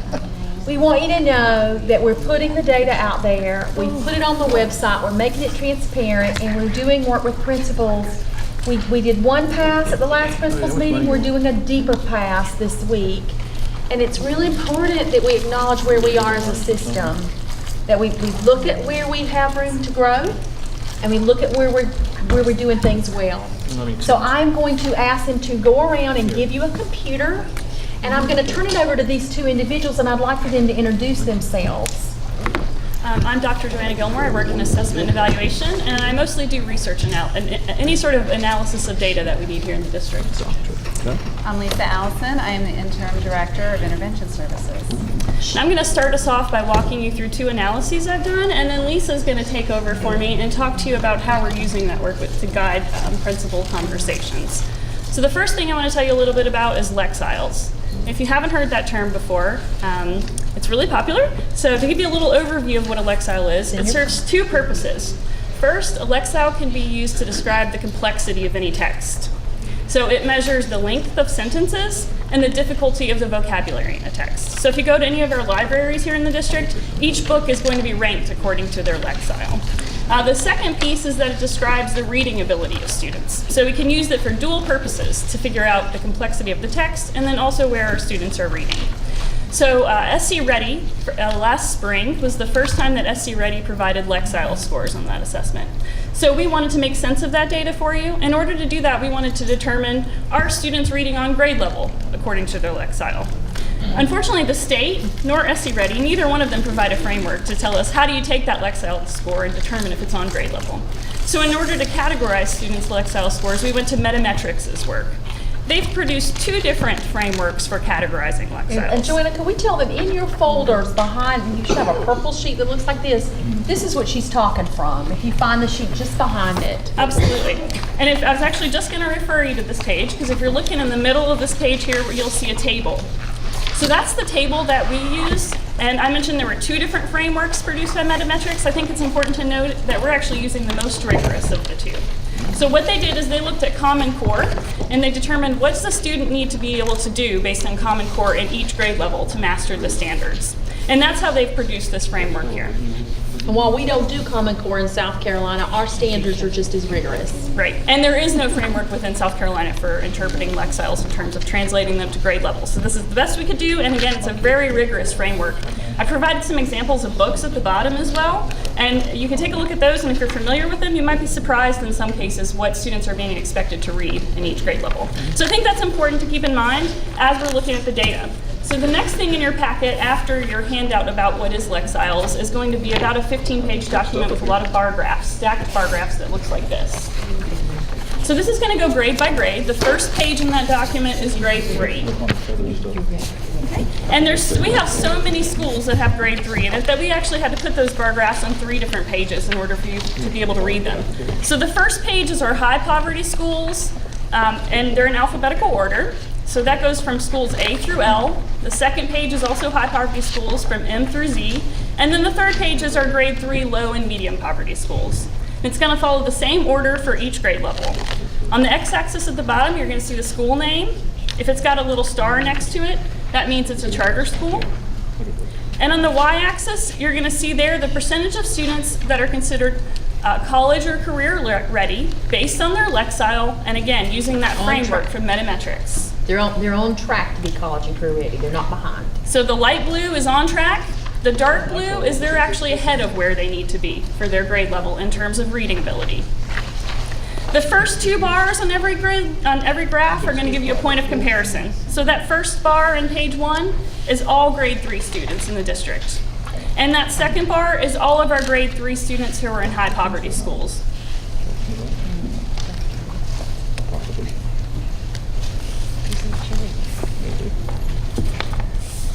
The next thing you're going to see in your packet, and we're going to give you a little more time to delve into this because I know this is 15 pages long. The next thing you're going to see is just a 1-pager. We did something a little bit different here. We also wanted to give our high schools some data. So what we've done there is we've taken the students who took SC Ready last year as 8th graders, and we figured out where did they end up in high school this year as 9th graders. And so for there, we've identified the percentage of students that are college and career ready when they came into 9th grade in terms of reading ability. Is that? That's a separate packet. It's just behind the 1 light page blue. after this one. Yeah. It's behind your light blue. So it's the same exact data as your 8th graders, but now we've just broken it down to where they went to high school at. So this doesn't tell you anything about the effectiveness of high school. This is just what the students came into high school with in terms of their reading ability. Light blue, and then the dark blue is what it ended up right. Are we talking about on here, the bars? The 1 page, yeah, the bar. Let's see, I'm not sure what color page is in front of it. He's got the high school. Yes, it's the light blue one, correct. Yep. Yeah, you're right. So no, the light blue says they're on track, and the dark blue is they're exceeding on track. Exceeding on track, okay, Yeah. gotcha now. So if you look at the total percentage, you see academic magnet has 100%, and military magnet has, say, 36. Yeah, I got you now, thank you. Okay, so the next thing I'd like to jump into is another analysis, and then we're going to give Lisa, like I mentioned, a little time to talk through what we're doing with this data and give you a little more time to dig into it. Can someone click on that second link for me? I'm not sure how we do that. I don't know. She has to click on it. Who has to click at the computer? Right there by your hand. Someone's moving it there for me. So the next thing I want to present to you. Thank you, Michelle. You can take a look at what it looks like up visually here. And then we're also going to let you access that on your laptops as well.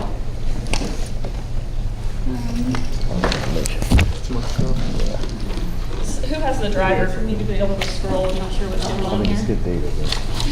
It is overwhelming.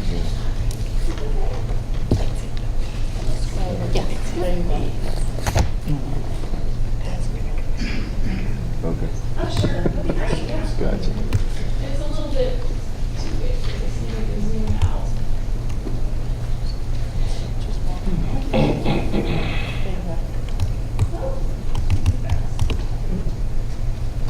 Okay, this gives you an idea of what we're looking at, and like I said, you can we can zoom in a little bit more on your own laptops. So this is going to be a scatter plot that you're looking at here. It's a lot of dots. On the x-axis for each one of these graphs that we're going to look at is the poverty index for each school. That's the percentage of students that are in poverty for that school.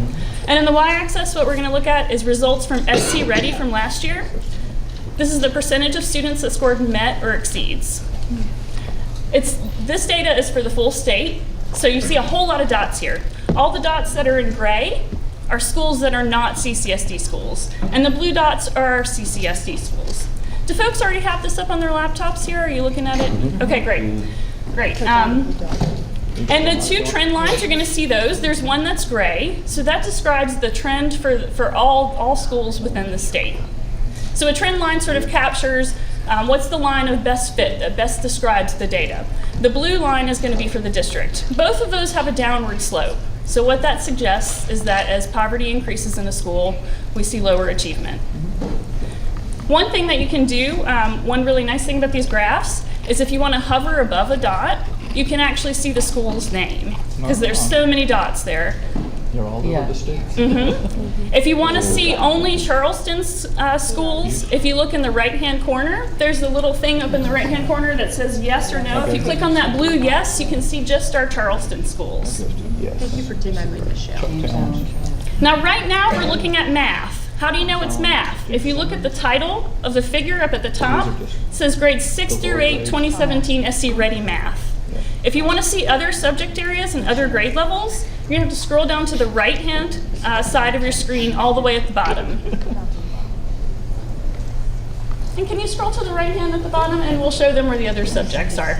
Great, so there's links right there at the bottom where you can see grades 3 through 5, and you can see ELA versus math on there. And if you go back to the initial link where we started at to begin with, this was all SC Ready. We did the same thing for ACT. So that would be the comparable piece for high schools, where we've graphed achievement on ACT from last year against poverty. Now you might be asking why we did all this analysis, so I'm going to turn that over to Lisa at this point to share a little bit about why this is useful to us. Well, what we're trying to do is build a culture, first of all, to have a deep understanding of data in order to guide our instructional decision-making and our instructional practices. So principals have already had a first pass with this data. They've been able to look at it, play with it a little bit, the same way that you all are doing here today. At the next principals meeting, what we really want to do is take a deeper dive and enlist our instructional leaders who will be with them, our teacher leaders at the meeting, and we'll be with them in all subsequent meetings. So it's the goal to do this exercise every time so that we're looking at a data set. We're having the opportunity for everyone there to orient themselves fully to that data, to ask clarifying questions about that data with our data experts present, and then move through a data protocol that has supporting materials, guiding questions, allows them to flag certain pieces of that data that are especially relevant to them and their community, to make inferences about those things that they've noticed about the data, to have the opportunity to process those inferences and things they've noticed with similar schools, with dissimilar schools, to open that conversation within feeder patterns and with the district at large. So really trying to provide that framework every time so that when we're looking at data, we're not just looking at it. We're really talking about it, thinking about it, and then the goal is to develop action steps so that when we leave the meeting, when we leave our cohort of shared ownership, that we take those action steps back to our school and we say, what next? What else do we need to know? What else do we need to discuss? Who else do we need to engage as stakeholders and partners in order to move this conversation forward into actions that change our instructional decision making if we need to better support our students. So data transparency, circling back to the data repeatedly, We've got a team inside Learning Services working on homework that we can assign out. So we ask that teacher, leader, and the principal to go back and do something with it. It may be to contact a school with similar poverty statistics as your school to figure out what they're doing. It may be to contact Michelle Simmons to find out, because if you find her, and I do want you to look for her blue dot, it is way up there. Okay. And so is Miss Malone's, it's way up there. But to contact schools that are getting really great results and figuring out, how do we try to get rid of the variability?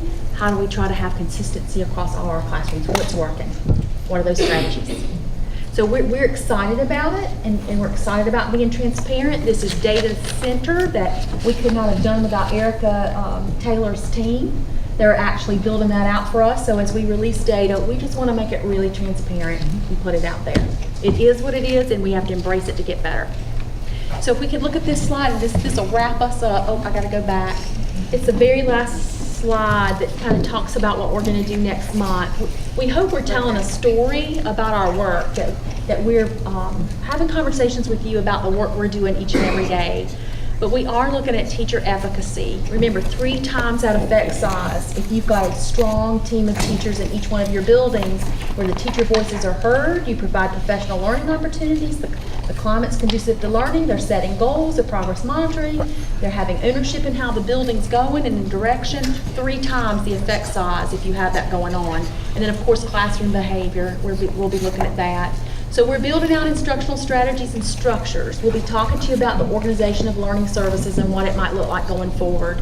We've got some grant funds that are sunsetted, and we've got some decisions that we're going to have to make with the limited staff members that we have. How do we deploy those staff, and what do those structures look like? We want to continue with the phonics and the math pilots. Good, solid core curriculum. That's the heart of what you need to have in place. The reason our results look the way they do, my supposition is, and I think the team in Learning Services would agree, is our core is not strong right now. And I'm talking curriculum, the curriculum core. And then, and that's what the phonics pilot and the math pilot was trying to get at. Those things we're trying to address that. Would you like them and want to expand them? We are going to want to expand. We want Are to. you doing a complete rollout with both of them or no? It is not a complete rollout. What we're trying to do is that's a really great question. It is trying to do a pilot so we can progress monitor, because the state will be going through an adoption in a couple years. And we'll already have knowledge of these programs. We think they're really good programs. They've been vetted, and we'll know them when it gets ready for the adoption. But yes, we're going to have a little expansion, but probably not a lot right now. I don't, unless you can come up with lots of money. Yeah, I think I hear us talking about finding lots of things. When you roll out an adoption in a system this size, it's about $1 million when it's a complete rollout for an elementary. And then we are looking at continue the data analysis work. So next month we're planning to bring you teachers. Lainey Berry and her team are looking at digital content. We're analyzing the data on that, looking at the usage, looking at the results we're getting out of that, and we want you to hear from teachers, because that digital content helps you deliver core and it helps you differentiate. We think that's one of our best strategies for some fast progress, Mr. Miller, our quickest progress. So they're looking at the digital content, and then we're also going to have some updates on the alternative programs. Jen Coker will be back. And she's sorry that she couldn't be here today, but she has been sick with us today. Where was that? I think I heard y'all say that you also did this for ACT data. Is that? We did. So we go down to the bottom corner. It's on the second chart. To your right corner, and you should see Go back to the beginning. lines. Okay, go back to the beginning. Hey, you want to use mine? It's right there. I got it. Yes, Dr. Postlewaite, figure that out. Thank you. So we'll make sure that you have access. As we said, the public will have access to these regression analyses.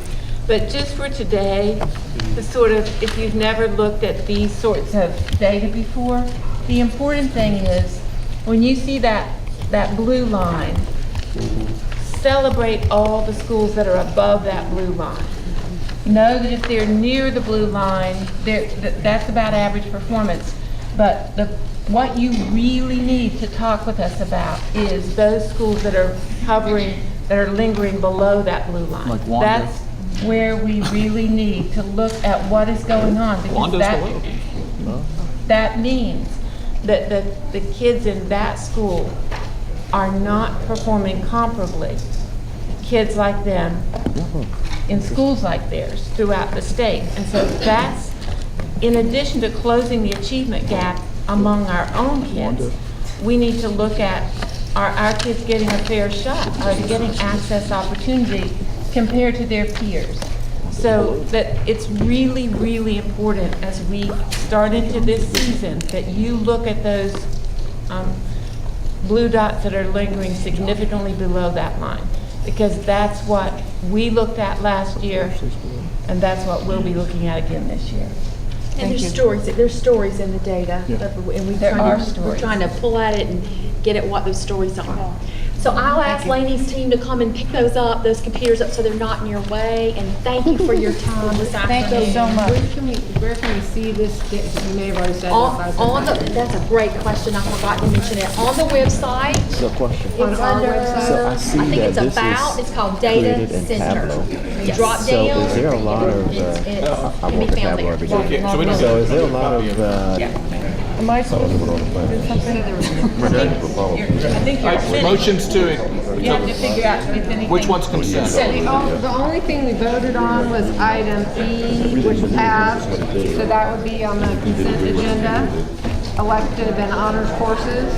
All right, so are we voting now? No, we already did. Oh, okay. So we all agreed. So I'm done? Yeah. Okay. sorry, we So said adjourn the strategic education committee. All right, so next.